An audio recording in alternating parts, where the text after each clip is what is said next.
இறைவன் விநாயக பெருமானை போன்று எளிமையான ஒரு கடவுள் இல்லை என்று சொல்லிக்கொள்ளலாம். மற்ற கடவுளுக்கெல்லாம் கருவறை உண்டு. ஒரே ஒரு கடவுளுக்கு கருவறை கிடையாது. அது யாரான்னா பிள்ளையார் மட்டும்தான்.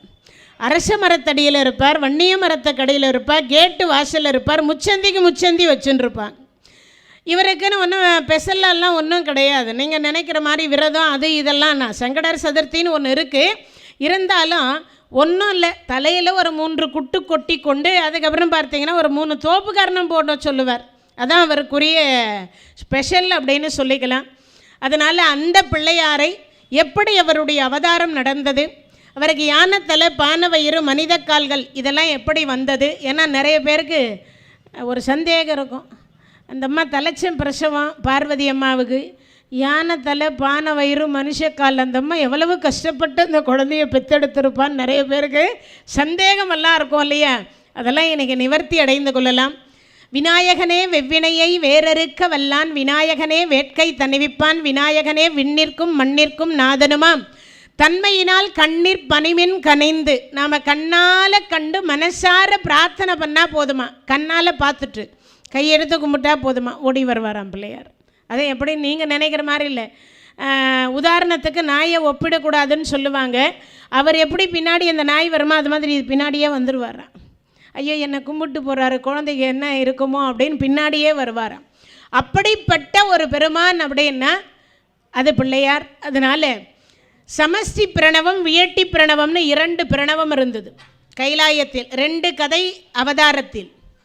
அந்த 2 கதையில் கைலாயத்தினுடைய கதை முதல்ல சொல்லிடுறேன், ஏன்னா அதுதான் மூலம் அப்படின்னு சொல்லக்கூடியது. அதனால் அந்த கைலாயத்தில் என்ன அப்படின்னா அந்தப்புறம் என்று ஒரு புறம், நமக்கு இப்போல்லாம் பெட்ரூம் அப்படின்னு சொல்லிப்போம். அந்த புறம்னா பெட்ரூம், ஏன்னா அப்படி சொன்னால் தான் இப்போ எல்லாருக்குமே புரியும். அந்த புறம்னா அப்படி என்னது, அது அப்படின்னா என்னது? ஏன்னா நிறைய பேர், நான் கிட்டத்தட்ட ஒரு 120 நாள் மகாபாரதத்தில் இருந்தேன். மகாபாரத சொற்பொழிவு எல்லாம் முடிச்சுட்டு கல்பாக்கத்தில் நிகழ்ச்சி நடந்துகிட்ருக்கு. தினமும் கல்பாக்கத்துக்கு போயிட்டு வந்துட்டுருக்கேன். அம்மா உங்களை எங்கேயோ பார்த்த மாதிரி இதேன்னு ஒரு அடியார் கேட்டார். நான் அப்போ சொன்னேன் பாரத சொற்பொழிவாளர், மகாபாரத சொற்பொழிவாளர்னு. அப்படின்னா அம்மா நான் அவர் சொல்கிறார், நான் இண்டு பிள்ளையாரை தெரியும், முருகரை தெரியும், எல்லாரையும் தெரியும், ஆனால் மகாபாரதம்னா என்னன்னு தெரியாதுன்றார். அப்போது இன்னமும் அப்படியும் மக்கள் வாழ்ந்து கொண்டிருக்கின்றார்கள் என்பதுக்கு அதுக்காக சொல்ல வரேன். அதனால் அந்த புறம் என்பது நம்மளுடைய பெட்ரூம் மாதிரி சிவபெருமானுக்கும் பார்வதி அம்மையாருக்கும் அந்த புறம் இருந்தது. அங்கே போனால் ஆண் யானையினுடைய உருவம் வரைந்திருந்ததை பார்வதி அம்மா பார்க்கிறார். அதுதான் சமஷ்டி பிரணவம் அப்படின்னு சொல்லுது. வியட்டி பிரணவம் என்பது பெண் யானையினுடைய உருவம். இதை 2ம் வரைந்து வைத்தார். ஆண் யானையினுடைய உருவத்தை பார்வதி அம்மா பார்த்த, பெண் யானையினுடைய உருவத்தை சிவபெருமான் பார்க்கிறார். 2 பேரும் பார்த்தாங்க, பிரணவத்தை பார்த்தாங்க. பிரணவத்தின் சொரூபமாக அந்த அம்மா மனசுக்குள்ளே ஒன்று நினைக்கிறார். என்ன நினைக்கிறாளா, இந்த யானை மாதிரியே ஒரு குழந்தை பிறந்தா எவ்வளவு நல்லாயிருக்கும். ஆசைப்படுறது தப்பில்லை, என்னது ஆசைப்படுவது தப்பில்லை. யானை மாதிரி ஒரு குழந்தை பிறந்தா தாங்குமா? பூலோக பெண்கள் தாங்க மாட்டோம், ஆனால் அவள் லோக மாதா, அவள் தாங்கிப்பாள். அதனால் பூலோக மாதாவாக இருக்கக்கூடியவர்கள் தாங்க முடியாது. ஆனால் அவள் லோக மாதா, அகிலாண்ட கோடி பிரம்மாண்ட நாயகி அல்லவ. அத்தாலை எங்கள் அபிராம வள்ளியை அண்டமெல்லாம் பூத்தாலை, மாதுளம் பூ நிறத்தாலை, புவியடங்கு காத்தாலை, அங்கையில் பாஷாங்குஷமும் கரும்பும் வில்லும் சேர்த்தாலை, முக்கண்ணியை தொழுவார்க்கு ஒரு தீங்கும் இல்லையே. அந்த 3 கண் இருக்கக்கூடிய அம்பாலை தொழுவார்க்கு தீங்கில்லை. ஒரே ஒரு விஷயத்தை சொல்லி நான் நிகழ்ச்சிக்கு போயிடுறேன். இந்த சைதாப்பேட்டையில் சொல்லுகிற பொழுது கரெக்டாக என் நிகழ்ச்சி வருஷ பிறப்பு அன்னைக்கு ஜனவரி 1க்கு ஆரம்பிக்க போகிறேன். அப்படி ஆரம்பிக்கிற அன்னைக்கு ஏன்னா கூட்டம் அதிகமாக வரும்னு சொல்லி இந்த கட்டுறதுக்காக அவர் இந்த படி வச்ச இதை தள்ளிட்டு போனார், இரும்புனுடையதை தள்ளிட்டு போனார். அதை தள்ளிட்டு போகும்போது அந்த தம்பி இறங்கினவர் என்ன பண்ணிட்டாருன்னா, இறங்கிட்டு அதை பள்ளத்தில் விட்டுட்டுக்கிறார். இவர் அந்த பள்ளத்தில் இருந்து அதை திருப்பி மேட்டுக்கு ஏற்றும் பொழுது அது ரிவர்ஸில் இவர் மேலே சாஞ்சிடுச்சு. அவர் யார் 1% கூட டாக்டர் சொன்னாங்க, ஒரே 1% கூட நாகராஜன் பிழைப்பதற்கு வாய்ப்பில்லைன்னார். நான் அடித்து சொன்னேன், கார்ணீஸ்வரர் உண்மையான கார்ணீஸ்வரராக இருந்தால், சக்தி உள்ள கார்ணீஸ்வரராக இருந்தால், தொண்டு செய்தவர். என்ன, எல்லாரும் தனக்கு சொத்து சேர்த்து வச்சுக்கணும்னு ஆசைப்படுறவா தான் இந்த காலத்தில் அதிகம். ஆனால் கார்ணீஸ்வரருக்கு சொத்து சேர்க்கணும்னு ஆசைப்படுறவர் இந்த ஆலய உலவார தொண்டு சீர்திருத்த கூட்டத்தை வழி நடத்தி கொண்டிருக்கக்கூடியவர் அந்த நாகராஜன்றவர். அது உண்மையாக பெருமைக்கு சொல்லணும்னு சொல்லலை, இதுதான் நிஜமும் கூட. ஏன்னா அன்னைக்கு பார்த்ததுலேருந்து இன்னைக்கு வரைக்கும் அவர் ஆளும் மாறல, உடையும் மாறல, வெயிட்டும் ஏறல, அப்படியே இருக்கார். அவர் இருக்கிறதே ஒல்லி, இப்படி தான் இருப்பார். பூர்ணிங்கன்னா போய் கீழே விழுந்துருவார், அப்படி தான் இருப்பார். இந்த தண்டெல்லாம் உடஞ்சி போச்சு, முதுகு தண்டெல்லாம் உடஞ்சிடுச்சு. அவர் அவ்வளவுதான் அப்படின்னு எல்லாம் முடிவே பண்ணான். நான் இந்த 51 சக்தி பீடங்களை பேசிக்கிட்டு வந்துட்டு இருக்கும் பொழுது எனக்கு கொடுத்த அந்த 13 நாட்களிலும் நான் முடிக்கிறதுக்கு ஆரம்பத்துலேயும் சரி முடிவின் பொழுதும் நான் ஒரு நிமிஷம் அவருக்காக பிரார்த்தனை வச்சோம். எல்லாரையும் வேண்ட சொன்னேன். அங்கே உட்கார்ந்துருந்த 5000 பேரையும் வேண்ட சொன்னேன். நீங்கள் நம்பிக்கையோடு சொல்லுங்கள், அவர் கண்டிப்பாக திரும்பி வந்துடுவார். எல்லாம் சொன்னாங்க 3 மாதம் ஆகும் காயம் ஆகிறதுக்குன்னு. என் நிகழ்ச்சி முடிக்கிறதுக்கு முன்னாடியே அவர் வீட்டுக்கு வந்துட்டார். என் நிகழ்ச்சி அதாவது 13 நாள் நிகழ்ச்சி முடிகிறதுக்குள்ளேயே அவருக்கு கிட்டத்தட்ட 5 ஆப்ரேஷன் நினைக்கிறேன். இந்த உடம்பில் 5 ஆப்ரேஷன் பண்ணாங்க மியாட்டில். அவங்க சன் யாரோ மியாட்டில் ஒர்க் பண்ணுறதுனால அது கிட்டத்தட்ட அந்த ஹாஸ்பிட்டல்லையே அவரை கூட்டிகிட்டு போய் எல்லா ட்ரீட்மெண்ட்டும் முடித்து, ஆனால் ஹாஸ்பிட்டலில் முதல்ல கொண்டு போய் அட்மிஷன் போடும் பொழுது சொன்னாங்க ஆறுறதுக்கு 6 மாதம் ஆகலாம், முடிஞ்சால் முடியும், இல்லைன்னா அவ்வளவுதான்ட்டாங்க. ஆனால் அதே டாக்டர் சொன்னாங்களா, வரும்பொழுது நான் தேர்வாருன்னு சத்தியமாக எதிர்பார்க்கலப்பா, ஆனால் மெடிக்கல் மிராக்கர் நிச்சயமாக உங்கள் அப்பா நடமாடுவார்னார். அந்த 13வது நாள் நான் நிகழ்ச்சி முடிச்சுட்டு அந்த இடையிலேயே நான் போய் அவருக்கு படம் வாங்கிட்டு போய் பார்க்குற பொழுது ஒரு வார்த்தை சொன்னார், உங்கள் பிரார்த்தனை ஜெயிச்சிடுச்சின்னார். அவர் சொன்னது மெடிசன் ஜெயிச்சது, டாக்டர்கள் ஜெயித்தாங்க, இல்லை என்னுடைய மனோதைரியம் ஜெயிச்சதுன்னு அவர் சொல்லவே இல்லை. நீங்கள் ஒவ்வொரு நாளும் வச்ச அந்த கூட்டு பிரார்த்தனை அப்படின்னு சொல்லக்கூடியது ஜெயிச்சதுன்னார். நான் சொன்னேன், இல்லை இல்லை, அவன் அருளாலே அவன் தாள் வணங்கி அவனன்றி ஓர் அணுவும் அசையாது, அதுதான் நிஜமும் கூட. அதனால் முடிஞ்ச வரைக்கும் நம்பிக்கையோடு நாம் எல்லாம் ஆன்மீக பயணம் அப்படின்னு சொல்லக்கூடியதை தொடர்ந்தோமே ஆனால் கண்டிப்பாக தோல்வி என்பதற்கு வாய்ப்பில்லை, அதான் நிஜம். அதனால் நம்மால் முடிஞ்ச வரைக்கும் அந்த வாய்ப்புகளை பயன்படுத்தி கொள்ளுவது சிறப்பு. ஏன்னா இக்காலம் போனால் எக்காலம் வாய்க்குமோ தெரியாது. இன்றைக்கி இந்த டைம் வருது, ஆனால் நாளை எந்நேரத்துக்கு நம்மெல்லாம் எங்கே இருப்போன்றது நமக்கே தெரியாத ஒன்று. நிலையில்லாத வாழ்க்கை வாழ்ந்து கொண்டிருக்கின்றோம். அதனால் அப்படிப்பட்ட ஒரு விநாயகர் சதுர்த்தி அன்றைய தினத்தில் இந்த நேரத்தில் அதையும் சொல்லிக்கொண்டு, விநாயக பெருமானுடைய அவதாரத்தில் சமஷ்டி பிரணவம், வியட்டி பிரணவம், 2 பிரணவம். இந்த 2 பிரணவத்தை மாறி மாறி சிவபெருமானும் பார்வதி அம்மையாரும் பார்த்த பொழுது பார்வதி அம்மாவினுடைய மனசில் தோன்றுகிறது, யானை மாதிரி ஒரு குழந்தை பிறந்தா எவ்வளவு அழகாக இருக்கும்னு நினச்சா. கையில் குழந்தைய கொடுத்துட்டார். யானை தலை, பானை வயிறு, மனித கால்கள். இது கைலாயத்தினுடைய வரலாறு. பூமிக்குன்னு ஒரு வரலாறு இருக்குது, அதான் ரொம்ப சிறப்பு. கொஞ்ச நேரத்துக்கு முன்னாடி ஐயா சொன்னாங்க இல்லையா, இந்த சனீஸ்வரரை கொஞ்சமாச்சு தொட்டுக்கோங்க அப்படின்னார். இப்போ தான் அவர் வரப்போகிறார். 1 கோடி மன்மதன் என்ன அழகு இருப்பாரோ அந்த அழகில் நாளை அவதாரம் அப்படின்னு சொல்லக்கூடிய விநாயக பெருமான் ஆவணி மாதம் சதுர்த்தி அப்படின்னு சொல்லக்கூடிய அமாவாசை கழித்து வரக்கூடிய 4வது நாள், அந்த நாளில் இறைவன் அவதாரம் செய்கிறார். விநாயக பெருமான் அவதாரம் 1 கோடி சூரியர்களை பிடிச்சி அதை உரல்ல போட்டு இடித்து, அதுக்கப்புறமா அதை உருக்கி, அதுக்கப்புறமா அதை வாத்தா என்ன பிரகாசம் இருக்குமோ அந்த பிரகாசம் இருந்தாராம். யார் அவர்? பிள்ளையார். 1 கோடி சூரியரை பிடிச்சி அதை உரல்ல போட்டு இடித்து அதை உருக்கி அச்சில் வாத்தா எவ்வளவு பிரகாசம் இருக்குமோ. ஒரு சூரியனே எவ்வளவு பிரகாசம், 1 கோடி சூரியர்னா எவ்வளவு பிரகாசம் யோசிச்சு பாருங்க. அவ்வளவு பளபளப்பா அவ்வளவு அழகாக இருப்பாராம். பிள்ளையாரை பார்க்கறதுக்கே அருணகிரி பெருமான் சொல்லுவார், திருச்செங்கோட்டில் இருக்கக்கூடிய முருகப்பெருமானை பார்ப்பதற்கு 4000 கண் படைத்திலனே அந்த நான்முகன். அவங்க அப்பா மட்டும் சொத்து ஐயா குறைஞ்சி போச்சு, 2 கண்ணு வச்சுக்கிறானே, ஒரு 4000 வச்சுருக்கக்கூடாது.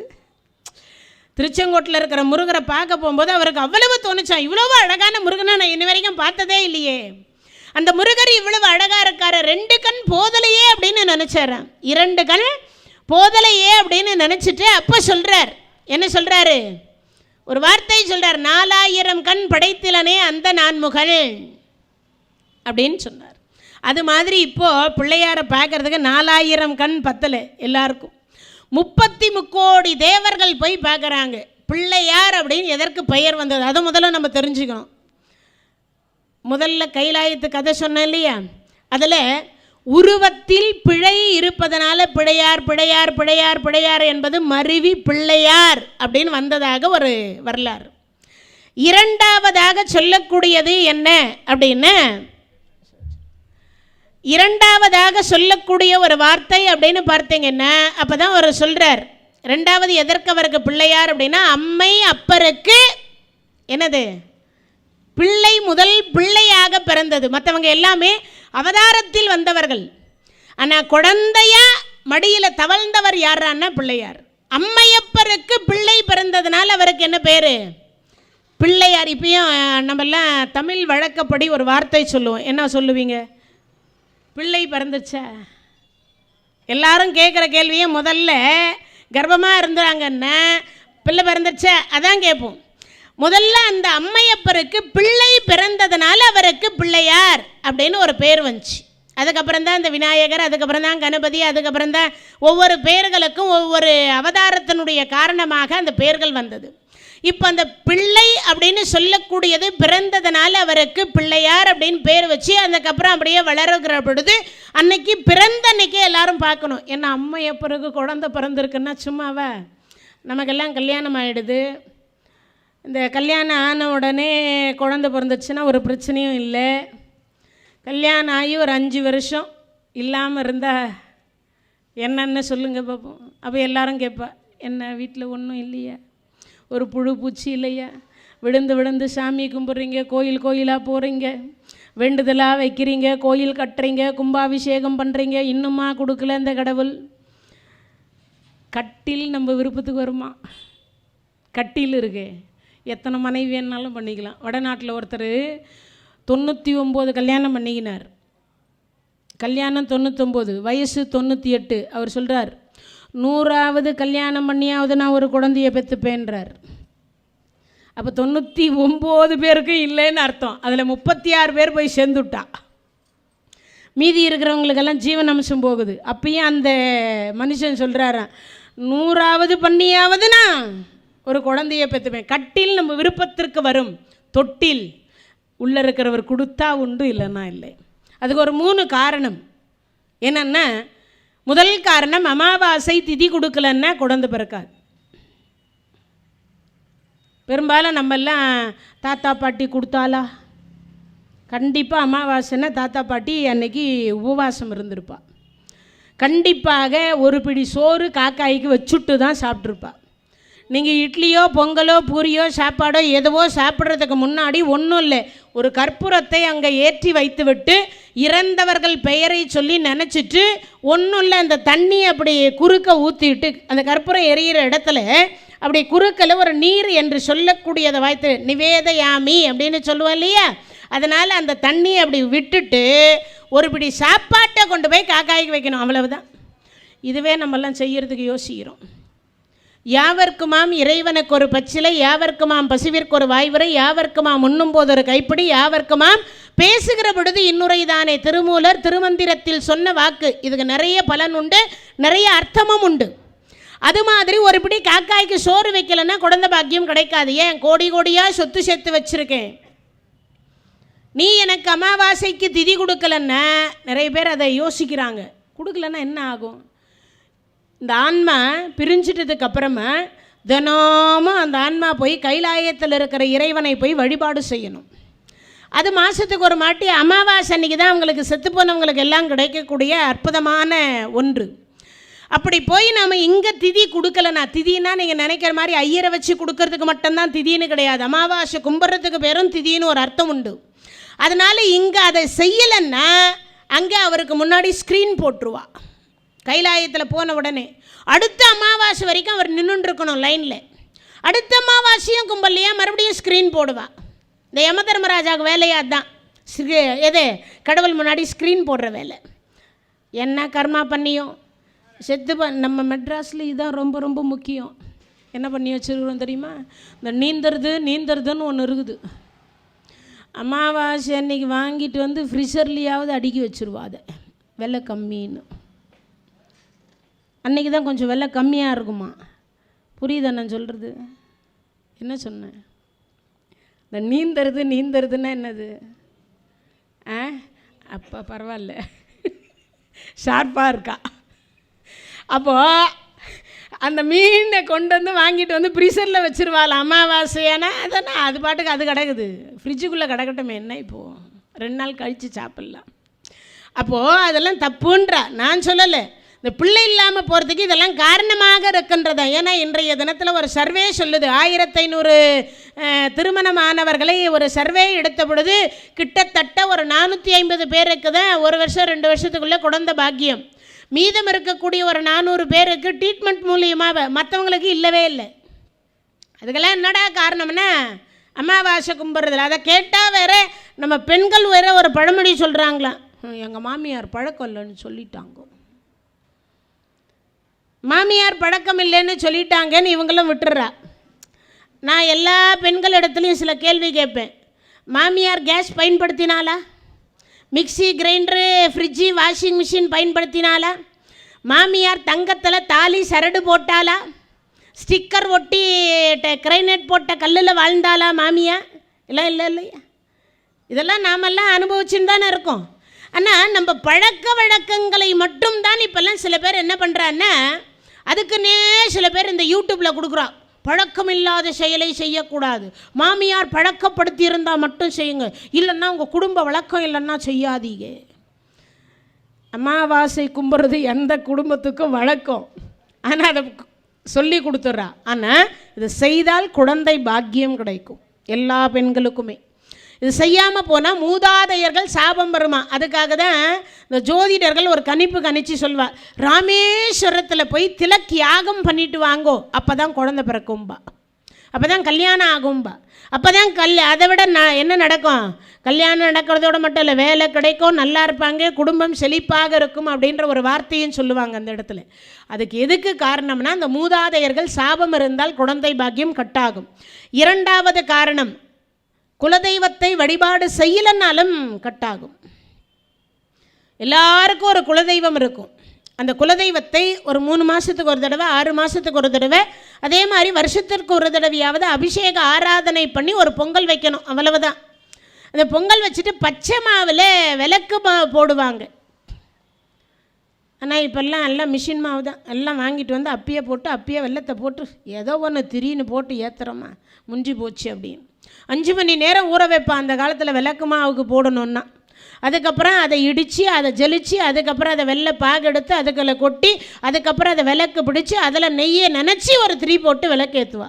அதுதான் வழக்கத்தில் இருந்தது. என்ன இப்போல்லாம் கம்ப்யூட்டர் யுகம் அப்படின்னு வந்துட்டுது.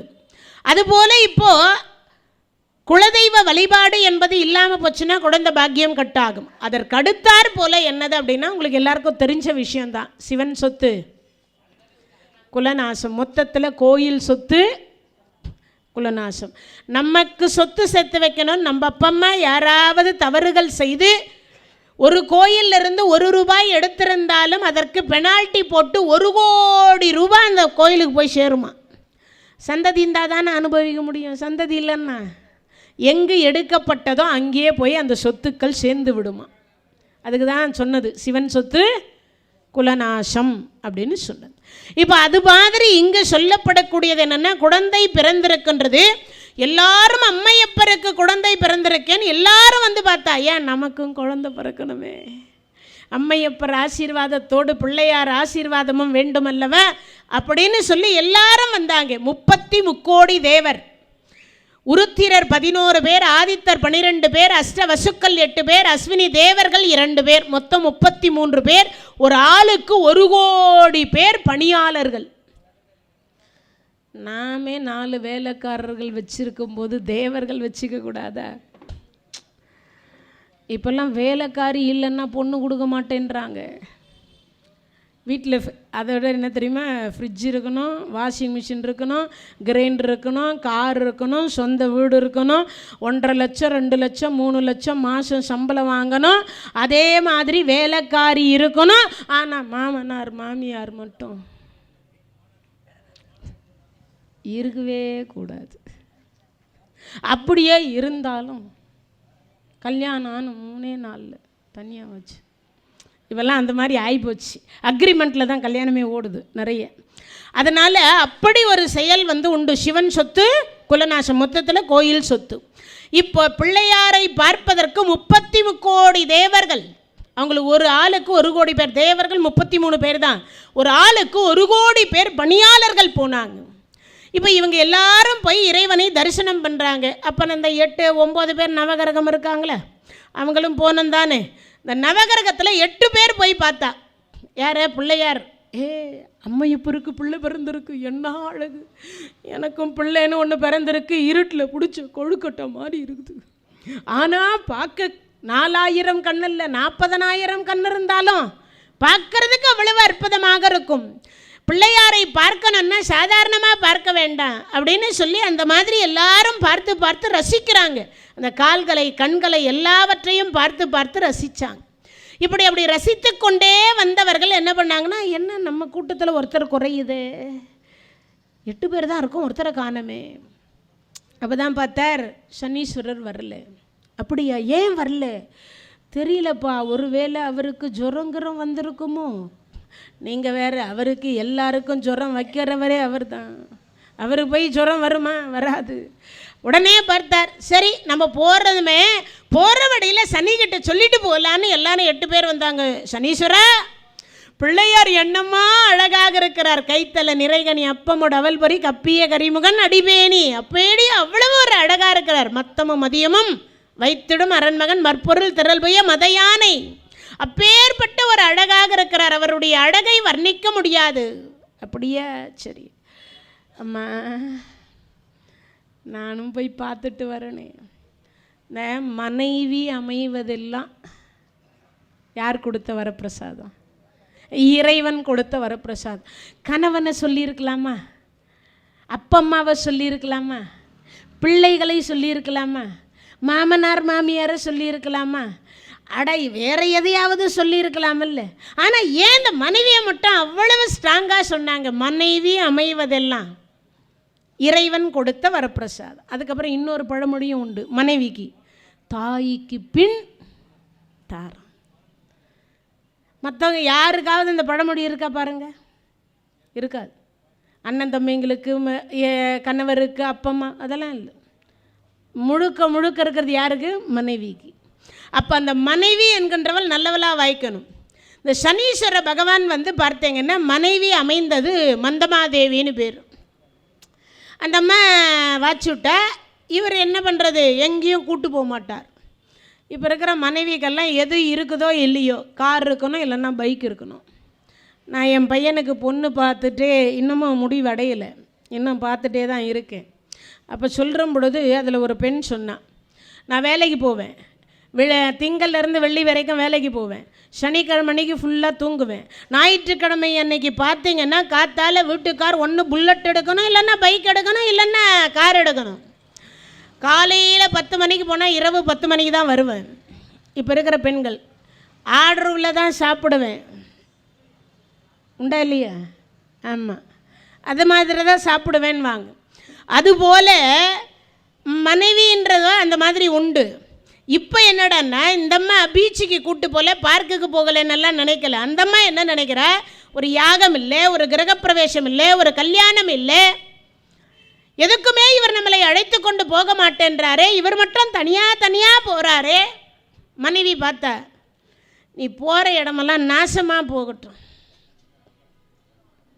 நீ பார்க்குற இடமெல்லாம் நாசமாக போகட்டும், கொடுத்துட்டா சாபத்தை. உடனே பார்த்தார், மனைவி இதுக்கா மனைவி? அதனால தான் சொன்னாங்க, மனைவி அமைவதெல்லாம் இறைவன் கொடுத்த வரப்பிரசாதம். ஏன்னா மற்ற உறவுகள் எல்லாமே நம்ம செய்யக்கூடிய ஏதோ ஒரு செயல்னால புண்ணியத்தினால கிடைக்குமா. இந்த மனைவி மட்டும் டபுள் புண்ணியம் பண்ணால் மட்டும்தான் அமையுமா, இல்லை டபுள் பாவம் பண்ணால் ஆப்போசிட்டாக அமையுமா அப்படின்னா புரிஞ்சுருக்கணும்னு நினைக்கிறேன். இங்கேயே நரகத்தை அனுபவிச்சிருவாங்கன்னு அர்த்தம், அங்கே போய் அனுபவிக்கணும்னு அவசியம் இல்லை. அம்மா டிஃபன் ஆச்சா? நான் சொல்லுவேன், காஃபி கூட, காஃபி இல்லை டீ தான் இருக்குது. ஏம்மா அந்த இட்லி கொஞ்சம் காஞ்சி போயிருக்கு, 2 தோசை வாத்துக்கு, முடிஞ்சா வாத்து 2 சாப்பிட்டுட்டு நீங்கள் 2 வாத்து எனக்கு கொண்டு வாங்க. நானே ரொம்ப டயர்டாக இருக்கேன். எதை பார்த்து? டிவி சீரியலை பார்த்து. இப்போல்லாம் அப்படி ஆயிடுச்சு இல்லையா? ஆர்டர் போடு, இப்போல்லாம் அப்படி போயிடுது காலம். அதனால் மனைவி அமைவது இறைவன் கொடுத்த வரப்பிரசாதம். சாபம் கொடுத்ததுனால இவரால் அங்கே போக முடியல. ஏன்னா இவர் போனால் ஒன்று, இவர் போகிற இடம் நாசமாகும் ஒன்று. அது கைலாயம், சிவ பார்வதி. 10ஆம் குறைக்கு இவர் பார்வைப்பட்ட அங்கே ஏதாவது பிள்ளைக்கு வில்லங்க வந்தால் இவர் மாட்டுவார். அதனால் அவங்க அம்மா சாயாதேவின்னு பேர். தாயில் சிறந்த கோயில் இல்லை, தந்தை சொல் மிக்க மந்திரம் இல்லை. தாய் சொல்ல பிள்ளைங்க கேட்டாங்கன்னு வச்சுக்கோங்களேன், உண்மையாகவே அந்த பிள்ளைகள் உயர்வார்கள். தந்தை பேச்சை கேட்டு தந்தை வழியில் நடந்தாங்கன்னு வச்சுக்கோங்களேன், அந்த பிள்ளைகளை போன்று வாழ்க்கை என்பது சிறப்பாக அமையக்கூடிய ஒரு வாழ்க்கை என்பது உலகத்தில் வேறு யாராலையும் அமைச்சு கொடுக்க முடியாது. ஆனால் இன்றைக்கு அது உண்டான்னா இல்லை. அப்பாடே ஆஃப் பண்ணு, உங்களுக்கு ஒன்றும் தெரியாது, சும்மா இருங்க பிள்ளை சொல்கிறான். டே அவர் தான் சொல்கிறாரு ஆஃப் பண்ணான்டா, ஆஃப் பண்ண மாட்டான். ஆனால் தாய் தந்தை பேச்சை எந்த பிள்ளைங்க கேட்குறாங்களோ அவங்க வாழ்க்கை சிறப்பாக இருக்கும். இப்போது அம்மா முந்தானையில் முடிச்சு போட்டா, டேப்பா உன் பார்வை சரியில்லைன்றாங்க, தயவு செய்து சொல்கிறேன் நீ இங்கேயே இரு, ஏன்னா அது கைலாயம், அப்புறம் எனக்கு பிள்ளை இல்லாமல் போயிடும். அப்படியா? இப்போ வந்தவங்க எல்லாம் உசுப்பேற்றி விட்டாங்களா, பிள்ளையார் அழகுன்னு அழகு எல்லாம் என்னென்னா வந்தவங்களை நீங்கள் எல்லாம் யோசிச்சு பாருங்கள். ஒரு ஃபங்க்ஷன் போகிறீங்கன்னா, ஒரு இடத்துக்கு ஏதாவது ஒரு நம்ம விருந்தாளியாக போகிறோன்னா, நம்ம போயிருக்கிறோமே நம்மளை விசாரிக்க மாட்டாங்க. நம்ம கூட யார் வரலையோ அவங்கள ஏன் வரல, எதுக்கு வரல, ஏன் வேறு எங்கன்னா போயிருக்கு ஃபங்க்ஷன், இல்லை வீட்டில் இருக்காங்க, இல்லை உடம்பு சரியில்லையா, அத்தனை கேள்வி வராதவர்களை தான் கேட்பாங்க. இப்போ அங்கே போன இடத்துல 8 பேர் வந்திருக்கீங்க, ஏன் அவர் வரல, 8 பேர் வந்திருக்கீங்க, ஏன் அவர் வரல, 8 பேர் வந்திருக்கீங்க, அவர் ஏன் வரல, இதான் கேள்வி வருது. அதனால் சொன்னார், உன்னதான்பா எல்லாரும் கேட்டாங்க, அதுவும் ஈஸ்வர பட்டம் கொடுத்தவர் வீட்டுக்கு நீ வரலன்னு சொன்ன உடனே உன்னைத்தான்பா எல்லாரும் கேட்டாங்க. இதை சொன்ன அடுத்த வினாடி பார்த்தார், அம்மா என்னை எல்லாரும் கேட்டிருக்காங்க, நான் போய் ஒரு ஓரமாக நின்னாவது பார்த்துட்டு வந்துடுறேன். சரி, போனமா வந்தமான்னு இருக்கணும், அங்கே எந்த வில்லங்கத்தையும் நீ பண்ணி வச்சுடாதே. அம்மா நான் ஒன்றும் பண்ண மாட்டேன். சரி, இன்னும் இந்த அம்மா இந்த முந்தானையிலேருந்து பிள்ளையாக அவுத்து விட்டுடேப்பா, பத்திரமா போயிட்டு பத்திரமா திரும்பி வா. இன்றைக்கும் வெளியில் பிள்ளைங்க பைக் எடுத்துகிட்டு போனா, டேய் வேகமாக போகாதே, ஆமாம் லிமிட்டாக போ, மெதுவாக போயிட்டு வா, பத்திரமா போயிட்டு வா. அந்த பையன் போயிட்டு வீட்டுக்கு திரும்புகிற வரைக்கும் அம்மாவுக்கு பக்கு பக்குன்னு இருக்கும். ஏன்னா இப்போ இருக்கிற பிள்ளைங்க அந்த மாதிரி. அதனால் இந்த பிள்ளைகள்கிட்ட இந்த அம்மா சொல்லி அனுப்பினா, சனீஸ்வரர் இங்கேருந்து போனார். நாரதர் கலகம் நன்மையை தவிர தீமை தரவே தராது, ஒரு நாளும் தராது. ஆனால் நம்மளில் சில நாரதர் இருக்கிறோம். ஹாஸ்பிட்டலில் 2 நாளைக்கு முன்னாடி மாமாவுக்கு உடம்பு சரியில்லை, அக்கா வீட்டுக்காருக்கு உடம்பு சரியில்லைன்னு 2 ஆப்பிள் வாங்கிட்டு போகிறார். மாமா நேற்று கூட பார்த்தனே மாமா, என்ன மாமா ஆச்சு, நல்லா தானே இருந்தீங்க, என்னமோ திடீர்னு வயிற்று வலின்னு வந்தேன்ப்பா, அட்மிஷன் போட்டாங்க, நாளைக்கு ஆப்ரேஷன் சொல்லிக்கிறாங்க. அப்படியா, என்னமோ தெரியல, ஏதோ வயிற்றில் இருக்குதான், கட்டின்னு சொல்கிறாங்க. அப்படியா, சரி. இந்த 2 ஆப்பிளை கொடுத்துட்டு அவர் சொல்வார், இந்த போன நாரதர் சொல்வார், மாமா எங்கள் வீட்டிலேருந்து 3ஆவது வீட்டில் கூட ஒருத்தருக்கு இப்படி தான் மாமா, 3 நாளைக்கு முன்னாடி ஆப்ரேஷன் ஒன்று பண்ணாங்க மாமா, 3 நல்லது. யாராவது ஆப்ரேஷன் பண்ணுறவங்களுக்கு தோணுமா? ஏன்னா அவருக்கு உடல்நிலை வேறு, அவருடைய வியாதி வேறு, அவருடைய மாத்திரை மருந்து வேறு, அவருடைய உடல் ஸ்ட்ரென்த்து வேறு. ஆனால் இவருடைய ஸ்ட்ரென்த்து வேறு, இவருடைய ப்ராப்ளம் வேறு. ஆனால் நம்ம சொல்லும் பொழுது என்ன சொல்லுவோம்னா, வயிறுனா எல்லாம் ஒன்றா தான் இருக்கும்னு நினச்சிப்போம், சொல்லுவோம் இல்லையா? அது மாதிரி இங்கே இந்த நாரதர் போனார், இவர் கீழே இறங்குறார். நாரதர் சனீஸ்வரர் மேலேற. சனீஸ்வரர் இப்போ தான் வர்றியான்னார். ஆமான்னார். இந்த நாரதர் இறங்கினவரை அப்படியே இறங்கி அவர் வீட்டுக்கு போயிருக்கணும். கடகடன் மறுபடியும் படியேறினார். பார்வதி அம்மா காதில் போய் என்னமோ சொன்னார், குச்சு குச்சு குச்சு. அப்போவே இருந்திருக்கு இந்த குசு குசுன்றதெல்லாம், இப்படி வாயில் வச்சுட்டு என்னமோ ரகசியம் பேசுமா அந்த மாதிரி. சொன்ன அடுத்த வினாடி அந்த அம்மா பார்த்தா கடகடன் போனா, நாரதா நிஜமாவா சொல்கிறேன், சத்தியமாம்மா, நான் பொய் சொல்ல மாட்டேன், பொய் சொன்ன வாய்க்கு போஜனம் கிடைக்காது. போனால் அந்த அம்மா மடமடன்னு அங்கே தங்க தொட்டில். தாய் மாமன் சும்மாவா, 8 லட்சுமிக்கு வீட்டுக்கார், அவர் சும்மா இருப்பார். அவர் தங்க தொட்டில் முத்து வைரம் வைடூரியம் கோமேதகம் போன்ற நவரத்தனங்கள் கற்களை எல்லாம் பதுக்கி வைத்த தொட்டில் கொடுத்திருந்தார். அந்த தொட்டிலில் பிள்ளையாரை படுக்க வைத்திருக்கிறார்கள். அவர்கள் வரக்கூடியவர்கள்லாம் கண்ணா கண்ணா கண்ணான்னு கையை தட்டி ஒழுது சிரித்து கொண்டு அழகாக படுத்து கொண்டிருக்கிறார். இதை பார்த்த உடனே அந்த அம்மா பார்வதி அம்மா பார்த்தா, பார்க்கக்கூடாதவன் பார்த்து என் பிள்ளைக்கு ஏதாவது திருஷ்டி பட்டுட்டா என்ன பண்ணுறதுன்னு தூக்கி தாயினுடைய மடியில் இருந்தால் எந்த குழந்தைக்கும் எந்த ஆபத்தும் வராது என்பதற்காக லோகமாதாவாச்சே. அதனால் அந்த அம்மா என்ன பண்ணா, தன் மடியில் போட்டுவிட்டு பட்டுப்புடவையால் இப்படி மூடிட்டான். பார்க்காதபடி மூடினா. முன்ன உடனே சும்மா இருக்கணுமே இந்த பிள்ளையார் பார்த்தார். சனீஸ்வரர் போன சனீஸ்வரர் எல்லார் கையிலையும் பார்த்தார், யார் கையிலையும் குழந்தைய காணோம். என்னையா இது, பிள்ளையார் பிறந்தார் பிள்ளையார் பிறந்தார்னாங்க, யார் கையிலையும் குழந்தையே காணோம். பிரம்மா கையில் இல்லை, சரஸ்வதி கையில் இல்லை, 8 லட்சுமி கையில் இல்லை, நாராயணர் கையில் இல்லை, பார்த்தா பரமசிவன் கையிலையும் இல்லை. ஆனால் அம்மா உட்காண்டிருக்கா, அங்கே தான் என்னமோ இருக்கிற மாதிரி தெரியுதேன்னு உத்து பார்க்குறாரு. பார்த்தா சனீஸ்வரா, நான் இங்கே தாண்டா இருக்கேன், ஆனால் எங்கள் அம்மா தான் மூடி வச்சுருக்கா, இரு அப்படின்னு இந்த குழந்தைகள் முதல்ல இந்த உதைக்கிறதுன்னு தான் இவ தான் உதைச்சார். இந்த கால் உதைக்கும் தெரியுமா, அதை உதைச்சார். உதைச்ச உடனே இந்த அம்மாவுக்கு பக்குன்னு ஆகிடுச்சா, குழந்தைக்கு மூச்சு முட்டுதோ, இந்த பட்டுப்புடவையில் காற்று போகலையோ அப்படின்னு கொஞ்சம் மூஞ்சை மட்டும் அப்படி திறந்து விட்டா. எட்டி பார்த்தார். இவர் பார்த்த நேரம் பார்த்து தலை காணாமல் போயிடுச்சு. பிள்ளையார் தலையே காணாமல் போயிருக்குன்னா நம்ம தலையெல்லாம் தப்புமான்னு பார்க்கணும். சளி பிடிச்சா 2 ஊசி போட்டுக்கலாம். ஆனால் இவர் பிடிச்சாருன்னா 7.5 வருஷம் படாத பாடு படுத்தி எடுத்துடுவார் இல்லையா. அதனால் அப்போ அவரை எட்டி பார்த்ததும் தலை காணாமல் போச்சு. முண்டம் மட்டும் இருக்கின்றது. ஓடி போய் அம்மா அப்போ தூக்கி கொண்டு போய் பரமசிவன் காலில் போட்டு, இறைவா, சிவனோடு ஒக்கும் தெய்வம் தேடினும் இல்லை, அவனோடு ஒப்பர் இங்கு யாவரும் இல்லை, புவனம் கடந்து பொன்னொலி மின்னும் தவனச்சடைமுடி தாமரையானே, இறைவா, என் குழந்தை முதல்ல நான் ஆசைப்பட்டு பிறந்த குழந்தை. ஏன்னா எல்லா அம்மாவுக்கும் முதல் குழந்தைன்றது ரொம்ப ரொம்ப பிடிக்கும். இந்த குழந்தைய பத்திரமா பார்த்துப்பா. அது மட்டும் இல்லை, யாரையும் நம்பி கொடுக்க மாட்டான். அப்படி கொஞ்சம் அழுதா கூட கடன்னு எல்லா வேலையும் விட்டுட்டு போய் கண்ணாத வந்துட்டேன்பா. அப்போ இருக்கிற அம்மாலாம் இப்போ இருக்கிற அம்மாலாம் சொல்கிறான் என்னான்னு, அப்பனை மாதிரி திறந்த வாயை மூடுதா பார், ஆன்ற சத்தம் அடங்கிறதே கிடையாது. அதை கேட்டுட்டே அப்பா உள்ள அப்படி நுழைவார். தாயை போல பிள்ளை, நூலை போல சேலை, உன்ன மாதிரி தானடி இருக்கும், நீ உன் பிள்ளையும் அப்படிம்பார். இது சொல்லிகிட்டே வருவாங்க. அது மாதிரி இந்த குழந்தை என்பது ரொம்ப ரொம்ப முக்கியம் இல்லையா. அதனால் அம்மா பார்த்தா காலடியில் போட்டு சிவபெருமான இடத்துல வேண்டி பிரார்த்தனை பண்ணுறா, இறைவா குழந்தை. அதனால தான் இன்னைக்கு வரைக்கும் பார்த்தீங்கன்னா மூத்த பிள்ளை தான் தாய்க்கு கொல்லிடுவார். இன்னைக்கு வரைக்கும் தாய்க்கு தலைப்பிள்ளை, தகப்பனுக்கு இடைப்பிள்ளை தான், கடைசி பிள்ளை தான் கணக்கு வரும். ஆனால் இன்னைக்கு வரைக்கும் தாய்க்கு தலைப்பிள்ளை தான் கொல்லி போடுவார்.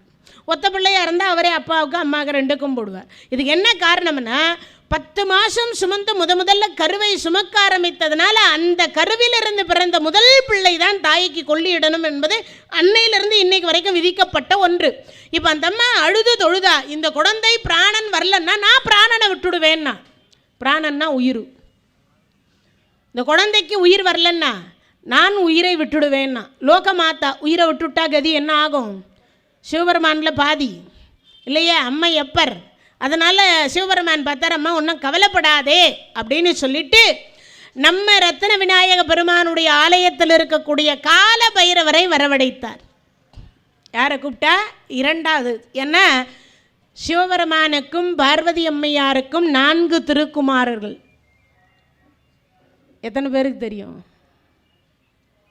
2 பேர் தான் தெரியும். நிறைய பேருக்கு 4 திருக்குமாரர். முதற் கடவுள் பிள்ளையார், 2வது பிள்ளை காலபைரவர், 2வது பிள்ளை காலபைரவர், 3வது பிள்ளை வீரபத்ர சுவாமி, 3வது பிள்ளை வீரபத்ர சுவாமி. வீரபத்ர சுவாமியை வந்து நம்ம ஏன் பெரும்பாலும் நம்ம தமிழ்நாட்டில் வழிபாடு செய்கிறதுன்னா அவருக்குரிய வழிபாட்டு முறை கொஞ்சம் வித்தியாசமாக இருக்கும். தலையில் தேங்காய் உடைச்சிக்கணும். நம்மளாம் உடைச்சிப்போமா? ஒருவேளை ஒன்றா நோம்புறனாவே கொஞ்சம் பால் எடுத்துக்கலாமா, கொஞ்சம் பழம் எடுத்துக்கலாமா, உப்பு இல்லாத உப்புமா சாப்பிட்லாமா, உப்பு இல்லாமல் மோர் சாப்பிட்லாமா, எத்தனை கேள்வி கேட்குறோம். ஆனால் 48 நாள் உப்பில்லாத பச்சரிசி அன்னத்தை தான் உண்ணணும். இந்த மூக்கு, வாய், காது இது 3ம் கட்டி கொண்டு தான் பூஜை செய்யணும். தலையில் தேங்காவை உடைத்து கொள்ளணும். இந்த டிவியில் டெலிகாஸ்ட் காட்டுவாங்க, தலையில் தேங்காய் உடைக்கிறாங்கன்னா அது வீரபத்ர சுவாமின்னு அர்த்தம். வேறு எந்த கடவுளுக்கும் தலையில் தேங்காய் உடைக்கிற வழிபாடு கிடையாது, வீரபத்ர சுவாமிக்கு மட்டும் உண்டு. கர்நாடக மாநிலத்தில் தான் அதிகமாக வீரபத்ர சுவாமியை வழிபாடு செய்வாங்க. நம்ம தமிழ்நாட்டில் எல்லாம் கொஞ்சம் கம்மி. கிருஷ்ணகிரி, ஒசூர் அந்த பக்க பகுதிகளில், கொஞ்சம் தருமபுரி அந்த பக்க பகுதிகளில் இந்த வீரபத்ர சுவாமி அதிகமான வழிபாடு உண்டு. சிவாலயத்தில், முருகப்பெருமானுடைய ஆலயத்தில், நம்ம சென்னைக்குள்ளே இருக்கக்கூடிய கோயில்கள்லேயே வீரபத்ர சுவாமியை வைத்திருப்பாங்க. அப்படிப்பட்ட ஒரு சிறப்புக்கு உரியவர் 3வது கடவுள் வீரபத்ர சுவாமி. 4வது கடவுள் தான் வேலவராக இருக்கக்கூடிய முருகப்பெருமான். இந்த 4 பேர் தான் சிவபெருமானுக்கும் பார்வதி அம்மையாருக்கும். நீங்கள் கேட்ட ஐயப்பன் அப்படின்னு சொல்லக்கூடியவர் நாராயணருக்கும் சிவபெருமானுக்கும் பிறந்தவர். மோகினி அவதாரத்தில் இருக்கக்கூடிய நாராயணருக்கும் சிவபெருமானுக்கும் பார்வதிக்கும் ஐயப்பனுக்கும் சம்பந்தம் கிடையாது. பார்வதிக்கும் ஐயப்பனுக்கும் சம்பந்தம் கிடையாது. ஏன்னா அவர் நாராயணராக இருக்கக்கூடியவர். மோகினி அவதாரம் எடுத்த பொழுது பெண் இவ்வளவு அழகாக இருக்காளேன்னு சிவபெருமான் கொஞ்சம் ஆசைப்பட்டார்.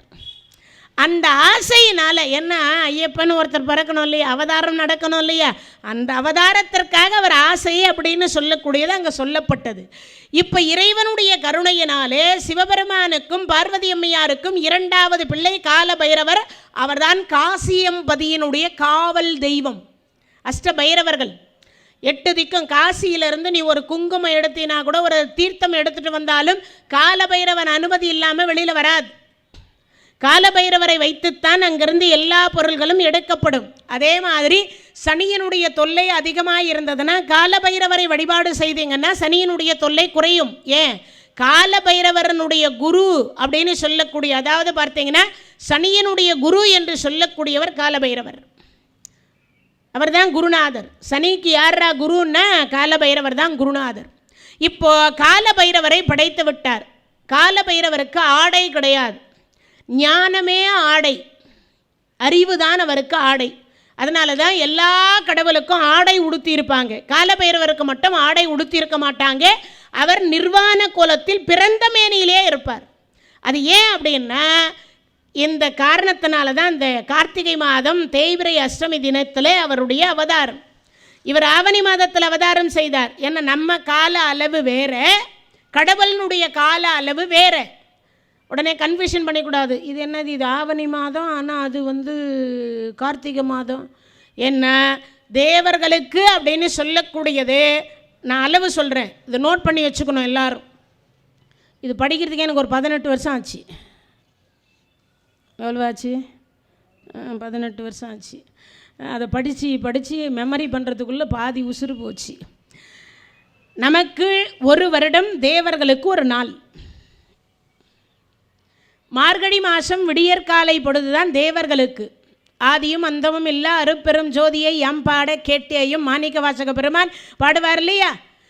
திருவெம்பாவை அப்படின்னு சொல்லக்கூடியதும் திருப்பாவையும் பாடப்படக்கூடிய அந்த மார்கழி மாதம் 30 நாளும் விடியற்காலை பொழுது 4:30 மணி முகூர்த்த நேரம் அப்படின்னு சொல்லக்கூடிய தேவர்களுக்கு பிரம்ம முகூர்த்தம் அது.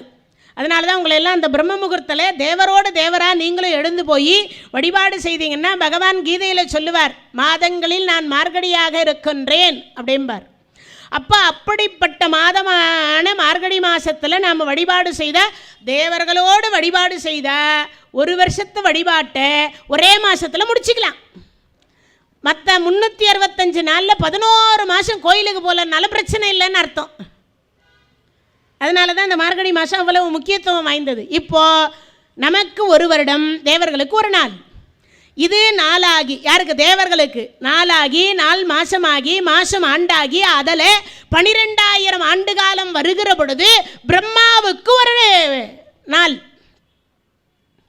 12,000 ஆண்டு காலம் தேவ ஆண்டு காலம் கொண்டது பிரம்மாவுக்கு ஒரு நாள். இப்போ பிரம்மாவுக்கு அது நாளாகி, நாள் மாசமாகி, மாசம் ஆண்டாகி, அதில் 12,000 ஆண்டு காலம் வந்தால் அது நாராயணருக்கு ஒரு நாள். இப்போ கணக்கு புரிஞ்சிருக்கும்னு நினைக்கிறேன். நாராயண ஆண்டு காலத்தில் அது நாளாகி, நாள் மாசமாகி, மாசம் ஆண்டாகி, அதில் 12,000 ஆண்டு காலம் வந்தால் சிவபெருமான் சிரிக்கிற நேரம். சிவபெருமான் சிரிக்கிற நேரத்துக்குள்ளே யார் யாருக்கு எவ்வளவு ஆயுசு போகுதுன்னு கணக்கு கிடையாது. யோசிக்கணுமா இல்லையா? அப்போது இப்போ புரிஞ்சிருக்கும்னு நினைக்கிறேன். நமக்கு கார்த்திகை, ஏன்னா நமக்கு ஆவணி மாதம் விநாயகர் சதுர்த்தி ஆச்சு. ஆனால் கால பைரவர் அவதாரம் பண்ணது நீங்கள் என்ன அன்னைக்கு அவதாரம் பண்ணாருன்னு சொல்கிறீங்க. ஆனால் நாம் கும்பிட்ற வழிபாடோ கார்த்திகை மாதத்தில் இல்லை, வருது தேய்பிறை அஷ்டமியில். ஏன்னா நம்ம நாள் வேறு, அங்கே கால அளவு வேறு. இப்போது அதுக்கு உங்களுக்கெல்லாம் உதாரணம் சொல்கிறேன் பார். இப்போ நமக்கு இருட்டு, ஆனால் அதே அமெரிக்காவில் இந்த பூமிக்குள் இருக்கக்கூடிய நாட்டுக்குள்ளேயே கால அளவுகள் வித்தியாசப்படுகிற பொழுது கைலாயத்துக்கும் நமக்கு எவ்வளவு வித்தியாசம் இருக்கும், யோசிக்கணும் இல்லையா? அப்படிப்பட்ட ஒரு சிறப்பு இப்போ இங்கே சொல்லப்படுகிறது. இங்கே கால பைரவர் அவதாரம் செய்தார். அவதாரம் செய்த உடனே ஆடை கட்டல குழந்தை. உடனே பார்த்தார், கால பைரவான்னார். அப்பா வணக்கம். தாயில் சிறந்த கோயில் இல்லை. அம்மாவை பார்த்த உடனே வணங்கிட்டான் பிள்ளை. அம்மா அழுதுன்ட்ருக்கா. அம்மா ஏம்மா அழற? கால பைரவர் உடனே அப்பா கிட்ட, அம்மா ஏன் அழறாங்க? அப்பா உங்கள் அண்ணன் தலை காணாமல் போயிடுச்சு, நீ என்ன பண்ணுறியோ எது பண்ணுவியோ தெரியாது, எது வடக்கு தலை வச்சு படுத்துன்னு இருக்குதோ அதை 1.5 மணி நேரத்துக்குள்ளே சீக்கிரமாக கொண்டு வந்துடுவோன்னா. கட கட கட கடன்னு இப்போ 1.5 மணி நேரத்துக்குள்ளே 14 உலகத்தையும் ஒரு ரவுண்டு வரார். அவருக்கு வாகனம் நாய். நாய் எவ்வளவு வேகம் போகும்னு யோசித்து பார்க்கணும். சில நேரத்தில் அது ஓடும் பார்த்தீங்கன்னா அப்படியே சும்மா 4 கால் பாய்ச்சல் இருக்கும். அப்படி பாய்ந்து ஓடுகிற பொழுது பார்த்துட்டு வந்தால் எங்கேயும் இல்லை, வடக்கு யாரும் தலை வச்சு படுக்கலை. அப்படி படுக்காத பொழுது அப்போ தான் பார்க்கிறார், கடைசியாக பூலோகத்துக்கு வந்தால் ஒரு யானை வடக்கு தலை வச்சு படுத்துன்றது. இப்போ யோசிக்கிறார். என்ன யோசிக்கிறார்? அப்பா எது வடக்கு தலை வச்சு படுத்துன்ருக்கோ அது தலையை கொண்டு வா. அது இது எது யாரை சொல்லுவோம்? நாமெல்லாம் இப்போ நம்ம வீட்டுக்கார அப்படி தான் சொல்கிறோம். அம்மா ஐயா எங்கே போய்கிறார், அது எங்கே போய்குதோ தெரியாது. அம்மா ஐயா எப்போ வருவார், அது எப்போனா வரும், எப்போனா போவோம். ஐயா சாப்பாட்டுக்காவது வருவாரா, அதுவே வரும், அதுவே போட்டுக்கும். இப்போல்லாம் அந்த பாஷையில் தான் போயின்னு இருக்கோம். உண்மையா இல்லையா? யாருமே வாங்க போங்க நீங்கள் என்கின்ற வார்த்தைகள் குறைந்து போயிடுச்சு. எல்லாமே உயர்திணை அப்படின்னு சொல்லக்கூடிய உயர்திணைக்கு போகிறது கிடையாது. எல்லாமே அக்ரிணை அப்படின்னு சொல்லக்கூடிய வார்த்தைக்கு எல்லாம் வந்துட்டோம். ஏன்னா நம்மெல்லாம் தமிழ் படித்த புலவர்கள். உண்மையா இல்லையா? தமிழ் படித்த புலவர்கள். ஆனால் யாரும் உயர்திணைக்கு போகிறதில்ல. ஆனால் அக்ரிணை அப்படின்னு சொல்லக்கூடியதில் எல்லாரும் வந்துட்டோம். அது கீழே வந்துடுறோம். இப்போ அப்படி சொல்லுகிற பொழுது இப்போ யோசிக்கிறார். அப்பா தேவர்கள் தலை என்றால் தேவர்கள் தலை, மனிதர்கள் தலை என்றால் மனிதர்கள் தலை சொல்லியிருக்கணும். ஆனால் தேவர்களோ மனிதர்களையோ அவர் சொல்லலை. அது என்ன சொல்கிறார்? எது வடக்கு தலை வைத்து படுத்திருக்கிறதோ அதன் தலையை கொண்டு வா சொன்ன அடுத்த வினாடி பார்த்தார், யோசித்தார், உடனே பார்த்தார். அப்போது விலங்கைத்தான் குறிப்பிட்டு சொல்லியிருக்கிறார் என்று அதன் தலையை வெட்டி கொண்டு வந்து பொருத்துறார். 1.5 மணி நேரம், 3.25 நாளிகை, 1.5 மணி நேரத்துக்குள்ள அப்படி பொருத்துகிற பொழுது பிரணவத்தின் பொருளை சொல்லி பொருத்தினார். ஓங்கார சொரூபம் அதை வச்சு அப்படி பொருத்துகிற பொழுது தான் அப்போ தான் ஓங்கார சொரூபமாக யானை தலை வந்தது. இப்போ யானை தலை வந்தது, குழந்தை உயிரோடு வந்தாச்சு. இப்போ குழந்தை உயிர் வந்துட்டது. குழந்தை எழுந்து உட்காந்துட்டார். அம்மான்றார், அப்பான்றார், பேசுகிறார். பார்த்த உடனே பார்வதி அம்மாவுக்கு பாலை வாத்தது போல் இருந்தது. ஆஹா, என் குழந்தை என்னது பிராணன் வந்துட்டுது, உசுறு வந்துட்டுது அப்படின்னு நினச்சி அடுத்த வினாடி பார்த்தேன். சுவாமி இப்படி திரும்பி பார்க்குற வரைக்கும் சனீஸ்வரன் அங்கே தான் நிற்கிறான். படும்பாவி, 84 லட்சம் யோனி வேதம் வந்து பார்த்துட்டு போனது என் பிள்ளைக்கு ஒன்றும் ஆகலை. ஈ வந்தது, நாய் வந்தது, நரி வந்தது, பல்லி வந்தது, பூரா வந்தது, சித்தர்கள், ஞானிகள், யோகிகள், முனிவர்கள், மனிதர்கள், 33 கோடி தேவர்கள் வந்து என் பிள்ளையை பார்த்தார்கள். ஆனால் என் பிள்ளைக்கு ஒன்றும் ஆகலை. நீ பார்த்த உடனே என் பிள்ளைக்கு, அதுவும் என் மடியில் இருக்கிற விடதே தலை காணாமல் போயிருச்சே. அப்போ இந்த மனிதர்கள் எவ்வளவு படாத பாடுபடுவார்கள் யோசித்து பாருங்க. உடனே பார்த்தா, நீ பக்கத்து வீட்டுக்கு போகிறதா இருந்தாலும் 2.5 வருஷம் ஆகட்டும், உன் கால்கள் 2 சிறுத்து போக கடவது. கொடுத்துட்டான் சாபத்தை. அப்படி கொடுத்த அடுத்த வினாடி பார்த்தார், மெதுவாக நடக்க ஆரம்பித்தார். மந்தகாரகன் என்பது அவருடைய பெயர். பக்கத்து வீட்டுக்கு போகிறதா இருந்தாலும் 2.5 வருஷம் ஆகும். அதான் இந்த ராசியிலேருந்து இந்த ராசிக்கு போகிறது. 12 ராசிகளுக்கு சுற்றுறதுக்கு 30 வருஷம் ஆகும். எத்தனைல? 30 வருஷம். இப்போ இங்கேருந்து 2.5 வருஷம். ஒரு பழமொழி கிராமங்கள் எல்லாம் சொல்லுவோம், நம்ம இடத்துலலாம் கூட சொல்லுவோம், நடக்க முடியாதவன் எங்கள் பெண் எடுத்துக்கிட்டான், அது இவன் தான், வேறு யாரும் இல்லை. நடக்க முடியாதவன் சித்தப்பன் வீட்டில் பெண் எடுத்து, அது யாருன்னா இவர் தான், வேறு யாரும் இல்லை. அதுதான் 2.5 வருஷத்தில் இவர் மாறுறதுக்கு காரணம். இப்போ அந்த நடந்து அம்மா கிட்ட போனார். அம்மா கிட்ட போன உடனே அம்மா பார்த்தா, டே எப்பா போகும்போது சிங்க நடை மாதிரி போனேன், வரும்போது என்னோட ஆம நடையோட வரை. ஒன்றும் இல்லைம்மா, நடந்ததெல்லாம் சொல்கிறார். நான் பார்த்த நேரம் பார்த்து பிள்ளையார் தலை காணாமல் போச்சும்மா, அதுக்கு அவங்க இந்த அம்மா என்ன சாபம் கொடுத்து. அந்த பெண்களுக்கே உள்ள வீம்பு என்ன தெரியுமா? மாமியார் மருமகளாக இருந்தாலும் அம்மா பொண்ணாக இருந்தாலும் விட்டு கொடுக்க மாட்டோம். அதான் அந்த பெண்களுக்குள்ள ஒரு என்னது, விட்டு கொடுத்து போகக்கூடிய தன்மை இல்லாத ஒரு காரணம் என்ன அப்படின்னா அது பெண்கள். நீங்கள் பெரும்பாலும் பார்த்தீங்கன்னா ஆண்கள் கடன்னு சண்டை போட்டுப்பாங்க, அடிச்சுப்பாங்க. அப்புறம் பார்த்தீங்கன்னா சமாதானம் பண்ண, சாரி தெரியாமல் பேசிட்டேங்க, மன்னிச்சு, உடனே மன்னிப்பு கேட்டுருவாங்க. ஆனால் அந்த பெண்கள் பார்க்கும்போதெல்லாம், என்ன நீ அன்றைக்கி அப்படி சொன்னியே, அது மனசுக்குள்ளே ஓடிக்கிட்டே தான் இருக்கும். உறவு வைத்தாலும் கூட அன்னைக்கு என்ன நீ இப்படி சொன்னியேன்ற அந்த நினைவு வந்துக்கிட்டே இருக்கும். அதான் பெண்களுடைய அந்த நம்மெல்லாம் சண்டை போடுவோமே, கொழாடி சண்டை மாதிரி, அந்த மாதிரி ஆகிடும். இப்போல்லாம் யாரும் வெளியில் வர்றதில்ல, அது வேறு. அப்போல்லாம் சொல்லுவாங்க, கொழாடி சண்டை மாதிரி ஏன் அப்படி பேசுகிறீங்க அப்படின்பா. அதுபோல் இப்போ இந்த பெண் சொல்கிற, அந்த அம்மா மட்டும்தான் சிவபெருமானுடைய மனைவியா? நான் சூரியனுக்கு மனைவி இல்லையா? இந்த அம்மா சாயாதேவி. சூரியனுக்கு 2 மனைவி, ஒன்று உஷாதேவி, இன்னொன்று உஷாவினுடைய நிழல் சாயாதேவி. உஷாதேவிக்கு பிறந்தவர்கள் தான் யமுனா நதியும் யமதர்ம ராஜாவும். தெரிஞ்சு வச்சுக்கணும் எல்லாரும், யமுனா நதியும் யமதர்ம ராஜாவும். இந்த சாயாதேவிக்கு பிறந்தவர்கள் தான் பத்ரா நதியும் சனீஸ்வர பகவானும். இப்போ இவங்க பிறந்து வளர்கிற பொழுது ஒரு பழமொழி சொல்வோம் இல்லையா, 5 வயசில் அண்ணன் தம்பி, 10 வயசில் பங்காளியும் பணங்காயும், பதம் பார்த்து வெட்டணும், இல்லைன்னா முத்தி போயிடும். அது மாதிரி இப்போ இவங்க 10 வயசில் விளையாடிட்டு இருக்கும் பொழுது எதெல்லாம் யமன் வைத்திருந்தாரோ அதை சனீஸ்வரர் கேட்டார். கேட்ட அடுத்த வினாடி பார்த்தாரு, எதுனாலும் கேட்பார். இதில் கோவத்தில் தம்பிதானே நினச்சி காலில் எட்டி உதைத்தார். கால்கள் 2 அழுகி போக கடவது. சாயாதேவி கொடுத்துட்டா சாபத்தை. உடனே அப்பா கிட்ட போய் சொல்கிறார் யமன், அப்பா என்னை அம்மா சபிச்சு விட்டாங்க, என்ன சொல்லி? கால்கள் 2 அழுகி போக கடவுது.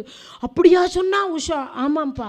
ஏன்னா யாருக்கும் தெரியாது, உஷாதான்னு எல்லாம் நினச்சிட்டு இருக்கா. ஆனால் உஷாவினுடைய நிழல் தான் அங்கே இருக்கிறது. வெப்பம் தாங்க முடியல, அம்மா அந்த அம்மா 2 குழந்தைய பெற்றுட்டு போயிட்டு அவங்க அப்பா வீட்டுக்கு.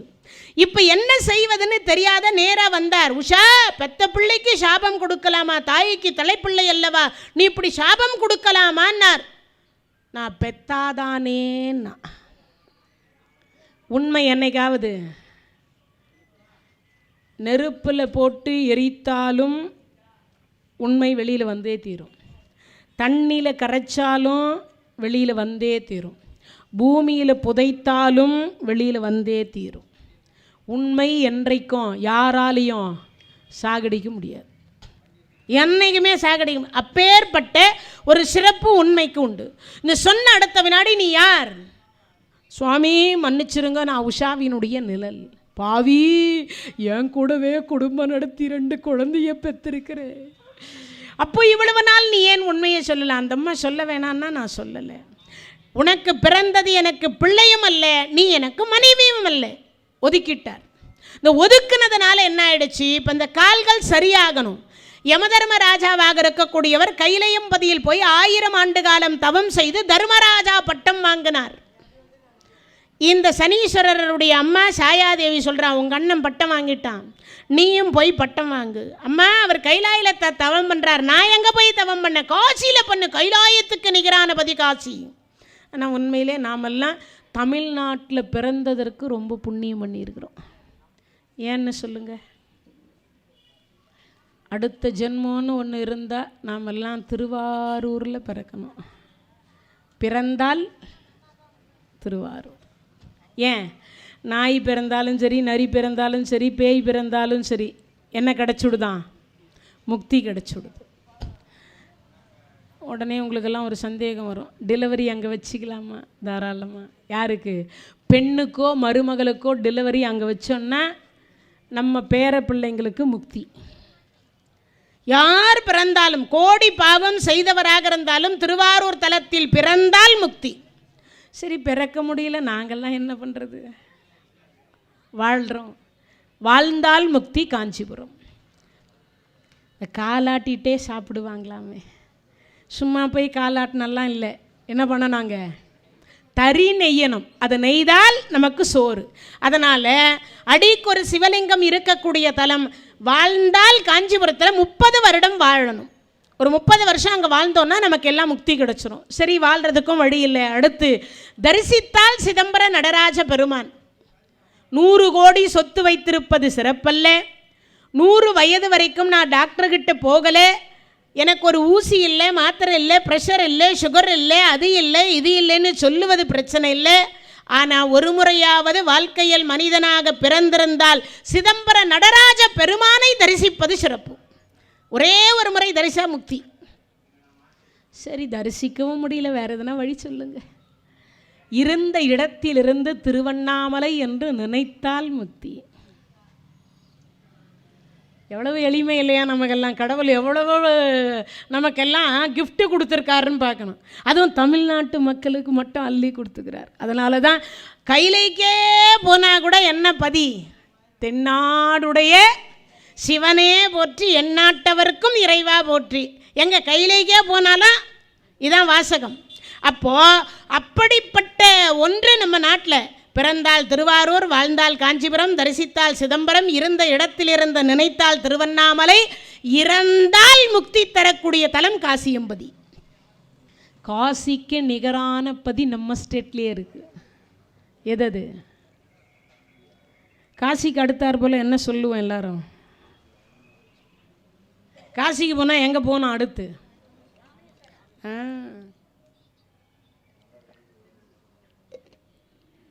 காசிக்கு போனேன்.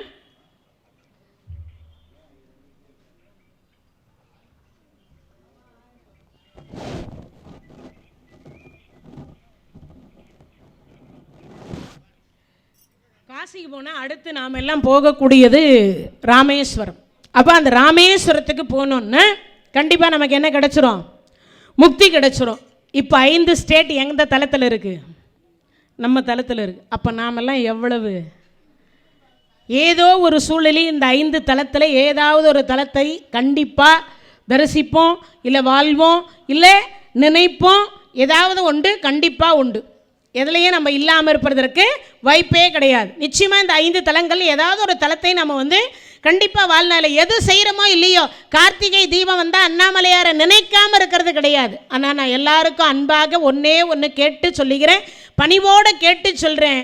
ஒரு நாளைக்கு ஒரு முறையாவது அண்ணாமலையாருக்கு அரோகரா. ஒன்று தூங்குறதுக்கு முன்னாடி சொல்லுங்கள், இல்லை தூங்கி எழுந்த உடனே சொல்லுங்கள். ஏன்? எப்போ யமன் வருவான்னு எவனுக்கும் தெரியாது, யாருக்கும் தெரியாது. மினிஸ்டர்னு பார்க்க மாட்டார், சின்ன குழந்தைன்னு பார்க்க மாட்டார், கலெக்டர்னு பார்க்க மாட்டார், கல்யாணம் ஆனவங்கன்னு பார்க்க மாட்டார், கல்யாணம் ஆகாதவங்கன்னு பார்க்க மாட்டார், புது மாப்பிள்ளன்னும் பார்க்க மாட்டார், பிறந்த குழந்தைன்னும் பார்க்க மாட்டார். அவருக்கு நேரம் வந்தா ஆமாம் கிழிச்சிட்டு அமுச்சு வச்சிருவார் எதை சீட்டை. அதனால் முடிஞ்ச வரைக்கும் இந்த அண்ணாமலையாருக்கு அரோகரா. இன்னொரு விஷயத்தையும் நம்ம கிராமங்கள்லையோ இல்லை நம்ம வீடுகள்லையோ இல்லை நம்ம இடத்துல ஏதாவது தெரிந்த ஒரு அன்பர் உயிருக்கு போராடிக்கிட்டு இருக்காருன்னா அவர் காதில் ஒரே ஒரு வார்த்தை சொல்லுங்க, அண்ணாமலையாருக்கு அரோகரா. இந்த வார்த்தை சொல்லி முடித்த உடனே 1 கோடி பாவம் செய்திருந்தாலும் அடுத்த வினாடி அவருக்கு மோட்சம் கிடைக்கும். கோடி பாவத்தை போக்கக்கூடிய ஒரே ஒரு வல்லமை படைத்த நாமம் எதுன்னா அண்ணாமலையாருக்கு அரோகரா. இந்த வார்த்தை சொன்ன உடனே முக்தி கொடுத்துருவாராம். எப்போ? உயிர் போகிற நேரத்தில்.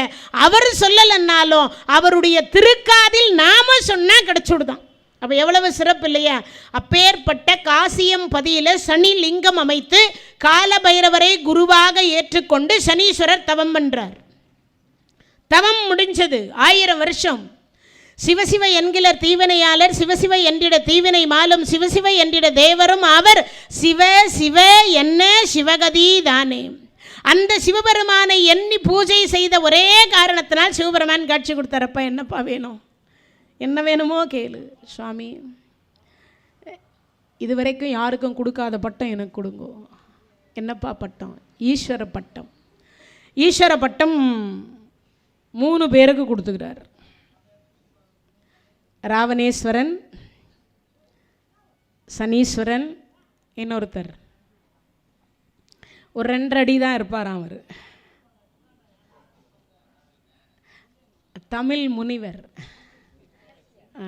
அகத்தியர். ஏன்னா நிறைய பேருக்கு இது 2ம் தெரிஞ்சிடும், அகத்தியரே தெரியாது.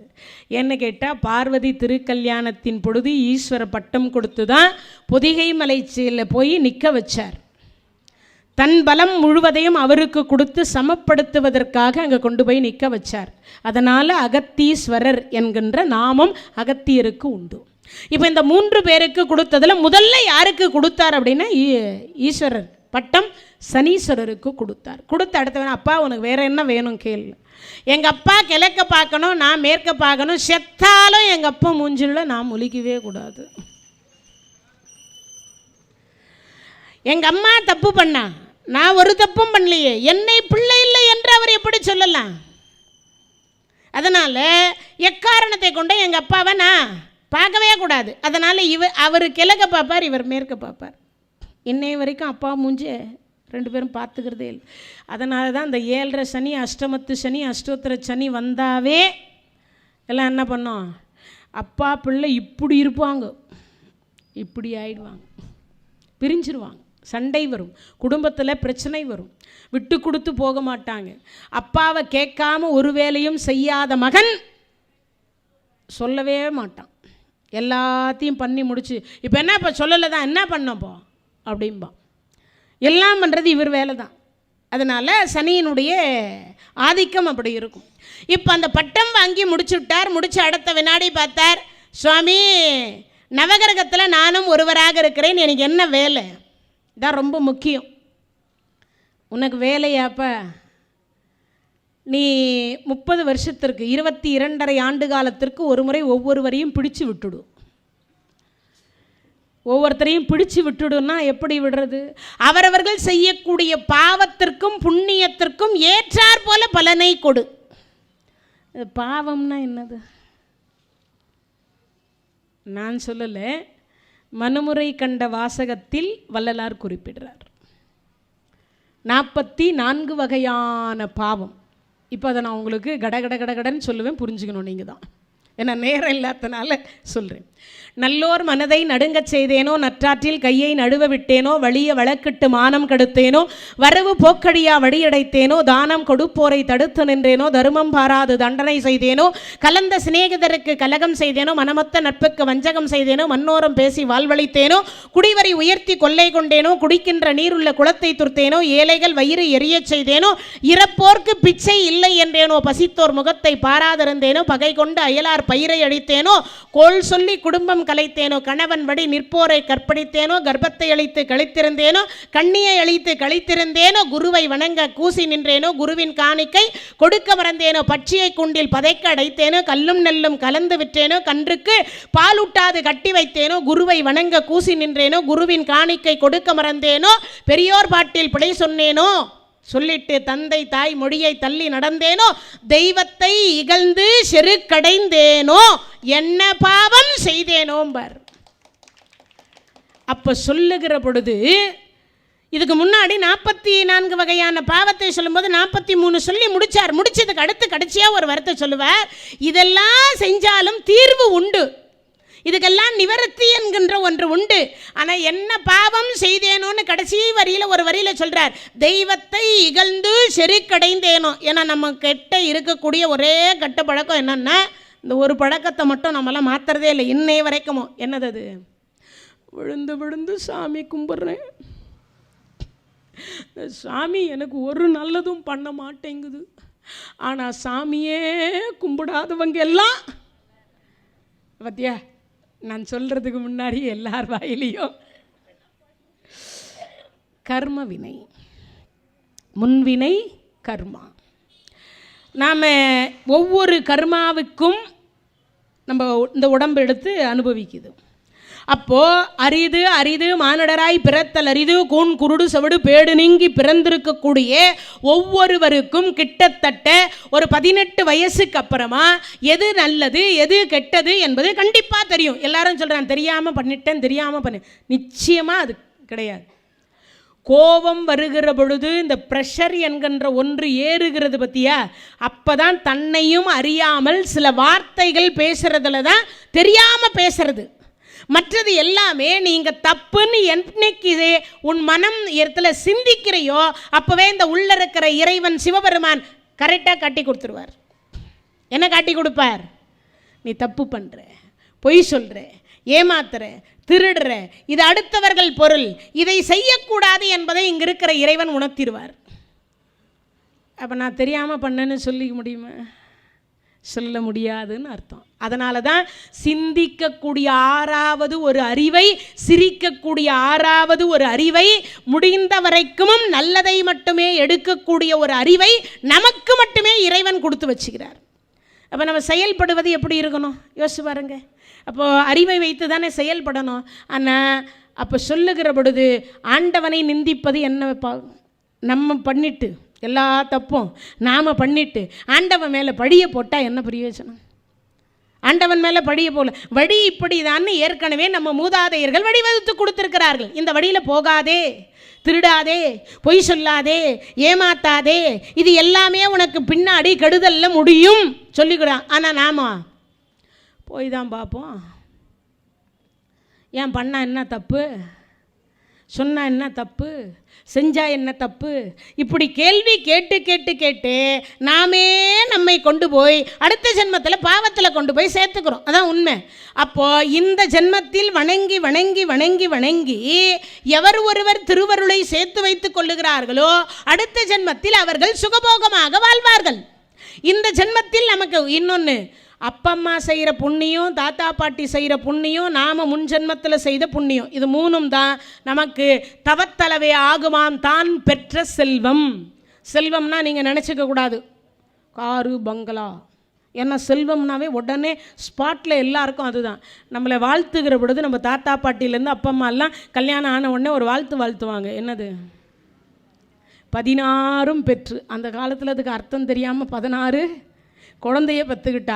கலையாத கல்வியும் குறையாத வயதுமோர் கபடு வாராத நட்பும் கன்றாத வளமையும் குன்றாத இளமையும் கடு பிணி இயலாத உடலும் சலியாத மனமும் அன்பகலாத மனைவியும் தவறாத சந்தானமும் தாளாத கீர்த்தியும் மாறாத வார்த்தையும் தடைகள் வாராத கொடையும் தொலையாத நிதியும் கோணாத கோலும் ஒரு துன்பம் இல்லாத வாழ்வும் துய்யனின் பாதத்தில் அன்பும் உதவி பெரிய தொண்டரோடு கூட்டு கண்டாய் அலையாளி அருதுயிலும் ஆயனத தங்கையே ஆதிக்கடவுரின் வாழ்வே அமுதீசர் ஒரு பாகம் அகலாத சுகவாணியே அருள்வாமியே அபிராமியே. இதான் 16 வகையான செல்வம். இந்த 16 வகையான செல்வத்தை பெற்று வாழ் அப்படின்னு சொன்னாங்க.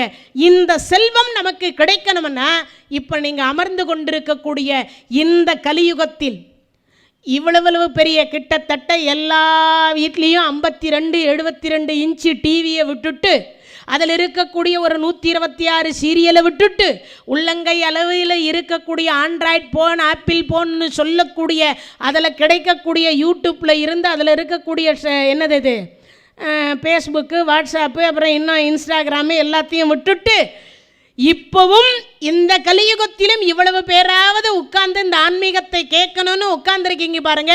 இதுதான் தவத்தலவே ஆகுமாம் தான் பெற்ற செல்வம். இந்த கலியுகத்திலையும் அந்த கேட்கணுன்ற ஒரு தன்மை இருக்கிறது அல்லவா, இதுதான் தவம். நீங்கள் நினைக்கிற மாதிரி காட்டுக்கு போய் உடம்பை சூடாக்கி மேல்நாக்கு வழியாக அமுதத்தை எடுத்து உள்நாக்கு வழியாக சாப்பிட்றதுக்கு பேர் தான் தவம்னு அல்ல. இந்த கலியுகத்தில் இறைவனுக்காக, அது நான் சொல்லணும்னு அவசியமே இல்லை. அருணகிரி பெருமான் ஒரு திருப்புகழில் சொல்கிறார், என்னென்னு, சரண கமலாலயத்தை அரை நிமிஷ நேரமட்டில் 30 மணி நேரம் 3 மணி நேரம் கடவுளை பூஜை பண்ணணும்னு எந்த கடவுளையும் சொல்லலை, எந்த வழிபாட்டிலையும் சொல்லலை. சரண கமலாலயத்தை அரை நிமிஷ நேரமட்டில் 30 செகண்ட் போதும். இருக்க இடமும் உண்ண உணவும் உடுக்க உடையும் கொடுத்த இறைவா, அரிது அரிது மானுடராய் பிறத்தல் அரிது கூன் குருடு செவிடு பேடு நீங்கி பிறக்க வச்சிருக்கிற இறைவா, நான் மட்டுமல்ல என் தாய் தந்தையர் வழியில் 7, என் வழியில் 7, இப்படி தாய் வழி 7, தந்தை வழி 7, தன்னுடைய வழியில் 7, 21 தலைமுறைக்கு இருக்க இடமும் உண்ண உணவும் உடுக்க உடையும் கொடுத்து நோயற்ற வாழ்வும் குறைவற்ற செல்வத்தை கொடு, இதற்கு உனக்கு நன்றி. இது சொல்கிறதுக்கு எவ்வளோ நேரம் முடியும்? ஒரு 30 செகண்ட் போதும் இல்லையா? அதைத்தான் சொன்னார். தெரிஞ்சால் எல்லாம் ஆடும் பரிவேல் அணி சேவலென பாடும் பணியே பணியாய் கிடது. முடிஞ்சால் பாடுங்க 2 பாட்டு. எந்த கடவுளுக்காவது உங்களுக்கு எந்த கடவுள் தெரியுமா? எல்லா கடவுளும் உங்களுக்கு ஒரே ஒரு பாஷையில் சொல்கிறேன் பாருங்க. எல்லா கடவுளும் கொடுப்பதற்கே, எந்த கடவுளும் எடுப்பதற்கு இல்லை. நாம் ஒன்றும் ராவணன் கிடையாது, கும்பகர்ணன் கிடையாது, இல்லை சூரபதமன் கிடையாது, இல்லை கம்சன் கிடையாது நம்மளையெல்லாம் வதம் பண்ணுறதுக்கு. நம்மெல்லாம் சாதாரண பிள்ளைகள். பிழை பொறுக்கக்கூடிய ஒரு பெருமான் யார்? எல்லா கடவுளுமே பிழை பொறுக்கக்கூடிய பெருமான். அப்போ என்னது, நாம் செய்கிற பிழையை பொறுத்து அப்பையும் வாதாடக்கூடிய இறைவன் என்ன சொல்கிறார்னா, என் குழந்தை பேரில் தப்பில்லை, படைச்சவன் பேரில் தப்பு. படைச்சவன் சரியாக படைச்சிருந்தா என் குழந்தை சரியாக இருந்திருக்கும். என் குழந்தை தப்பு பண்ணல, படைச்சவன் சரியாக படைக்கலேம்பார். அதுபோல் நாம் எல்லாம் என்ன நினைக்கிறோன்னா, கடவுளை வணங்கக்கூடியவர்களுக்கு தான் அதிக துன்பம். இதுக்கு ஒன்றே ஒன்று சொல்கிறேன். உள்ளே பிள்ளையார் இருக்கார், காலபைரவர் இருக்கார், சாய்பாபா இருக்கார், அதே மாதிரி பக்கத்தில் இருக்கக்கூடிய எல்லா பரிவார தேவதைகளும், முருகப்பெருமானிலிருந்து சிவபெருமான், காசி விஸ்வநாதர், காசி விசாலாட்சியிலிருந்து எல்லா இறைவனும் இருக்கிறார். அதை செதுக்குகின்ற பொழுது அதனுடைய ஒளியினுடைய வழியை அது தாங்கிக் கொண்டதனால் அது கருவறையில் இருக்கின்றது. கருவறையில் இருக்கு. ஆனால் கருவறைக்கு போன உடனே நமக்கு நம்மையும் அறியாமல் என்ன தோணுது? கும்பிடணும்னு தோணுதா? இந்த வாசிப்படியை பார்த்து, அது செங்கல்ல கட்டினது, அது யாராவது உட்காந்து அதை மிதிச்சு அதுக்கு மேலே போய் அது வேறு நம்ம தெரியாமல் அந்த வாசப்படியில் இடிச்சுக்கிட்டோன்னா நம்ம கால் பெருவர இடிச்சுட்டா சனியம் பிடிச்ச வாசப்படி இடிச்சிச்சு. இவங்களா போய் காலை இடிச்சுக்கிட்டு வாசப்படியை திட்டுறோமா இல்லையா? அப்போது யார் தவறுது? நம்ம தவறு தானே. அப்போது இறைவனை குறை சொல்லுவதனால் பயன் இல்லை. கடவுளை நான் விழுந்து விழுந்து கும்பிட்றேன், அந்த கடவுள் எனக்கு ஒன்றும் கொடுக்கலன்னா நீ ஒன்றும் எதிரி கிடையாது கடவுளுக்கு. நீ கடவுளுக்கு எதிரி கிடையாது. ஏன் எதிரி இல்லை? நீ செய்த முன்வினை கர்மா உன்னை சூழ்ந்து கொண்டிருக்கின்றது. அப்பா அம்மா செஞ்ச கர்மா சூழ்ந்து கொண்டிருக்கிறது. தாத்தா பாட்டி செய்த கர்மா உன்னை சூழ்ந்து கொண்டிருக்கிறது. ஒருவர் செல்வத்தோடு சுகபோகத்தோடு நல்ல மனைவி மக்களோடு வாழ்கிறார்னா அவர் தாத்தா பாட்டி, அவர் அப்பா அம்மா, அவர் முன்ஜென்மத்தில் பண்ண புண்ணியம். அவர் இப்போ நல்லா இருக்கார். இப்போ அவர் கோயிலுக்கு வரல, கும்பாபிஷேகம் பண்ணலை, அவர் சாமி கும்பிடலைன்னா அவர் ஒருபொழுதும் துன்பப்பட மாட்டார். ஆனால் அவருடைய பிள்ளைகளும் அவருடைய பேர பிள்ளைகளும் துன்பப்படும். இதான் நிஜம். இப்போ புரிஞ்சிச்சா? அரசன் அன்று கொடுப்பான், தெய்வம் நின்று தான் கொடுக்கும். நீங்கள் இப்போ பண்ணுறது அடுத்த 1 மாதம் வேலை செஞ்சாதான் 1ஆம் தேதி சம்பளம் வாங்க முடியும், இல்லைன்னா கிடைக்காது இல்லையா? அப்போது இது போல தான் கணக்கு இல்லையா? அதனால் வள்ளலார் சொல்கிறார், இப்போது 44 வகையான பாவத்தை சுட்டி காட்டிட்டார். இப்போ சிவபெருமான் சொன்னார், இது போன்ற பாவங்கள் வாழ்நாள்லேயே செய்கிறவங்களுக்கு ஒரு 3.5 வருஷம் கொடு, ஒரு 3.5 வருஷம் எடுத்துரு, ஒரு 3.5 வருஷம் கொடு, ஒரு 3.5 வருஷம் எடுத்துரு. அதனால தான் முற்பகுதியில் சனி பகவான் பிடிச்சார்னா கஷ்டப்பட்டோன்னா பிற்பகுதியில் எடுத்துருவார். முதல் கொடுத்துட்டார்னா பின்னாடி எடுத்துருவார். இப்போ முன்னாடி எடுத்துட்டார்னா பின்னாடி போகிற பொழுது கொடுத்துட்டு போவார். சனியை போல கொடுப்பவரும் இல்லை, சனியை போல கெடுப்பவரும் இல்லை.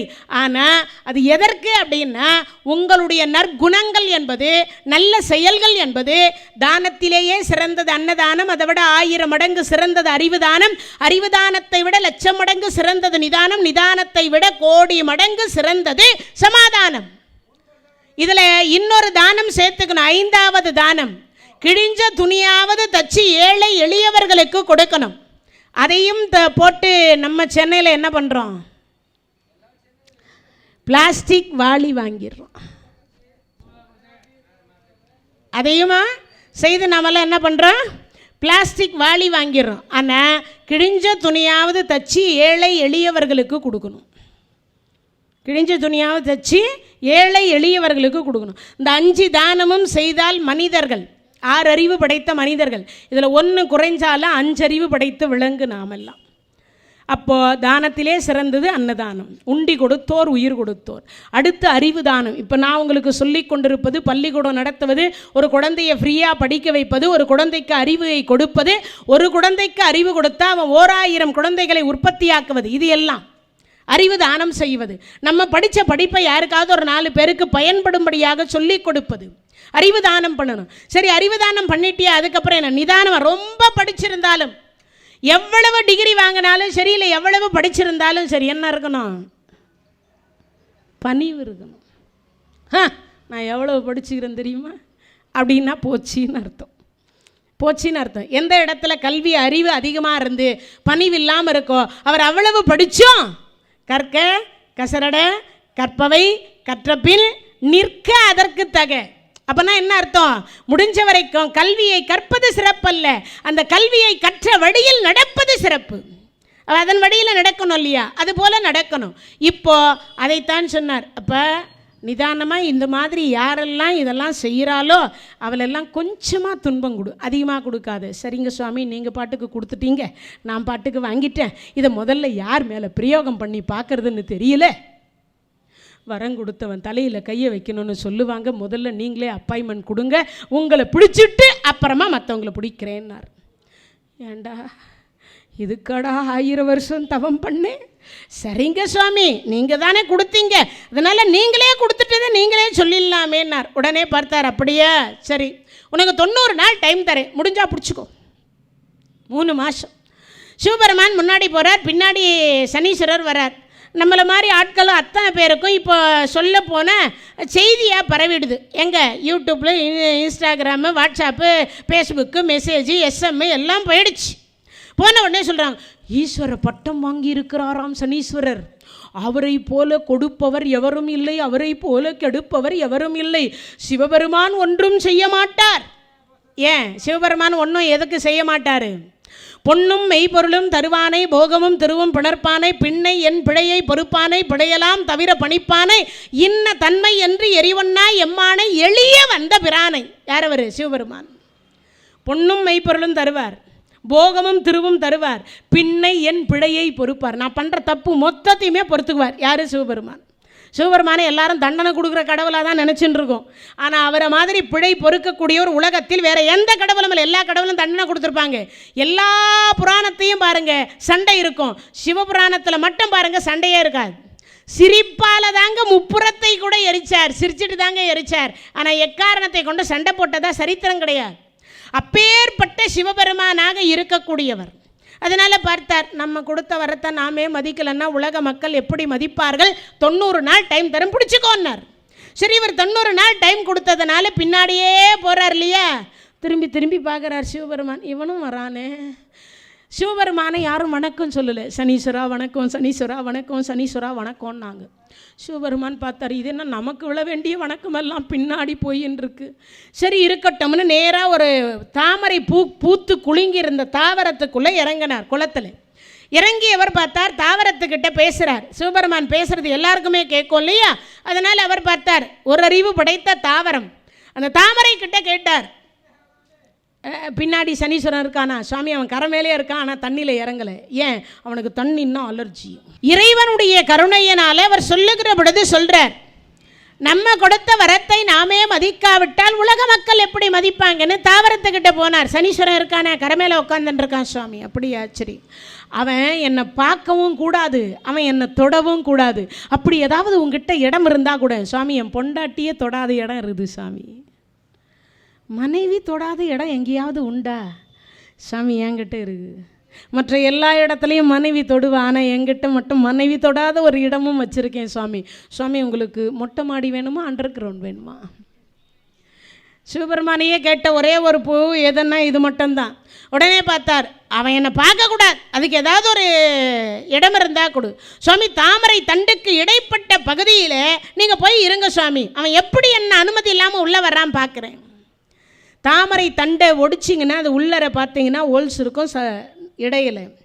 அந்த இடைப்பட்ட பகுதியில் தான் சிவபெருமான் 90 நாள் வாசம் செய்தார். இப்படி 90 நாள் வாசம் செய்து முடித்து கரையேறினார். கரையேறின அடுத்த வினாடி பார்த்தா, ஏன்டா இன்னுமாடா நீ போகலை? ஏன் சுவாமி, வரம் கொடுத்த கடவுளுக்கு நன்றி சொல்லிட்டு போக வேண்டாமா? அதுக்காக தான் சுவாமி வெயிட்டிங்கில் இருக்கேன்னார். அப்படியா? நீ தான் என்னை பிடிக்கவே இல்லையடா. யார் சுவாமி சொன்னது? உலகத்தை மறந்து, பார்வதியை மறந்து, சிவயாது எல்லா ஜீவன்களையும் மறந்து, முக்தி தரக்கூடிய தொழிலையும் மறந்து 90 நாள் ஒரு அறிவு படைத்த தாவரத்தினுடைய இடைப்பட்ட பகுதியில் போய் உங்களை நிற்க வச்சனே சுவாமி, அதுதான் நான் உங்களை பிடிச்ச காலம் சுவாமின்னார். சொன்ன உடனே சிவபெருமானுக்கு தெரியாமல் அங்கே போய் நிற்கலை. நாம் கொடுத்த வரத்தை நாமே மதிக்காவிட்டால் உலக மக்கள் எப்படி மதிப்பார்கள் என்பதற்காக தான் துன்பப்பட்டாலும் பரவாயில்லை என்று போய் அங்கே நின்னார். அதை தான் ஞாபகம் வச்சுக்கோங்க. அதை ஒடிச்சிங்கன்னா அதிலிருந்து ஒரு நூல் வரும். இந்த நூல் வருவதை திரி போடுகிற பொழுது பெண்கள் இல்லக விளக்கது இருள் கெடுப்பது, சொல்லக விளக்கது ஜோதி உள்ளது, பல்லக விளக்கது பலரும் காண்பது, நல்லக விளக்கது நமச்சிவாயவே. அதில் ஒரு நூல் தாமரை தண்டனுடைய நூலை அப்படி சேர்த்துட்டிங்கன்னா கிட்டத்தட்ட குழந்தை இல்லையா, கல்யாணம் இல்லையா, செல்வம் இல்லையா, வறுமை தீரணமா, நோய் தீரணமா, ஏதாவது ஒரு ஆலயத்தில் நம்ம இல்லங்களில் அந்த தாமரை தண்டனுடைய நூலை சேர்த்துட்டிங்கன்னா ஒரு 48 நாள் தொடர்ந்து நீங்கள்லாம் இதை செய்து பாருங்கள். கண்டிப்பாக வாழ்க்கை தலைகீழாக மாறிடும். தலைகீழான்னா மாற்றம்னா வேறு மாதிரி நினைக்கக்கூடாது. நீங்கள் என்ன நினைக்கிறீங்களோ அது கிடைக்கும். 16 வகையான செல்வம் கிடைக்கும், கல்வி கிடைக்கும், வறுமை தீரும், நோய் தீரும், நல்ல மனைவி வாய்ப்பா, நல்ல குழந்தைகள் பிறக்கும், நல்ல மாமனார் மாமியார் இருக்கும். அதே போல் நம்ம என்னென்னலாம் நினைக்கிறோமோ அதை அனைத்தையுமே சாதிக்கலாம். அப்பேற்பட்ட ஒரு வாய்ப்பை இறைவன் கொடுத்தருளினார் அந்த தாமரை தண்டனுடைய நூலுக்கு. இப்படி வரத்தை வாங்கிய பிறகுதான் இப்போ டேப்பா வரட்டுமா அப்படின்னு சொல்லி சனீஸ்வரர் புறப்பட்டார். இப்படி தான் ஈஸ்வர பட்டம் வாங்கப்பட்டது. அப்பேற்பட்ட ஈஸ்வர பட்டம் வாங்கியதனால இப்போ இந்த அம்மா என்ன பண்ணுறா, இவன் மட்டும்தான் உன்னை மட்டும் சபிச்சுட்டாலே பார்வதி அம்மா, நான் சபிக்க மாட்டேனா அப்படின்னு அந்த அம்மா என்ன பண்ணா, நீ ஈஸ்வர பட்டம் பெற்றவன் தானே, நான் சூரிய நாராயணுடைய மனைவி தானே, ஆனால் அந்த பிள்ளையாருக்கு நான் சாபம் கொடுக்க மாட்டேனா, என் பிள்ளை மெதுவாக நடப்பது போல் உன் பிள்ளையும் மெதுவாக நடக்கட்டும்னு சொல்லி வயிறு பெருக்க கடவுதுன்னு கொடுத்துட்டா. சாயாதேவியனுடைய சாபத்தின் காரணமாக பிள்ளையாருக்கு வயிறு பெருத்தது. இந்த தகவல் உங்களுக்கு பிடிச்சிருந்தா லைக் பண்ணுங்க, உங்க ஃப்ரெண்ட்ஸுக்கு ஷேர் பண்ணுங்க, மறக்காம எங்க சேனலுக்கு சப்ஸ்கிரைப் பண்ணுங்க.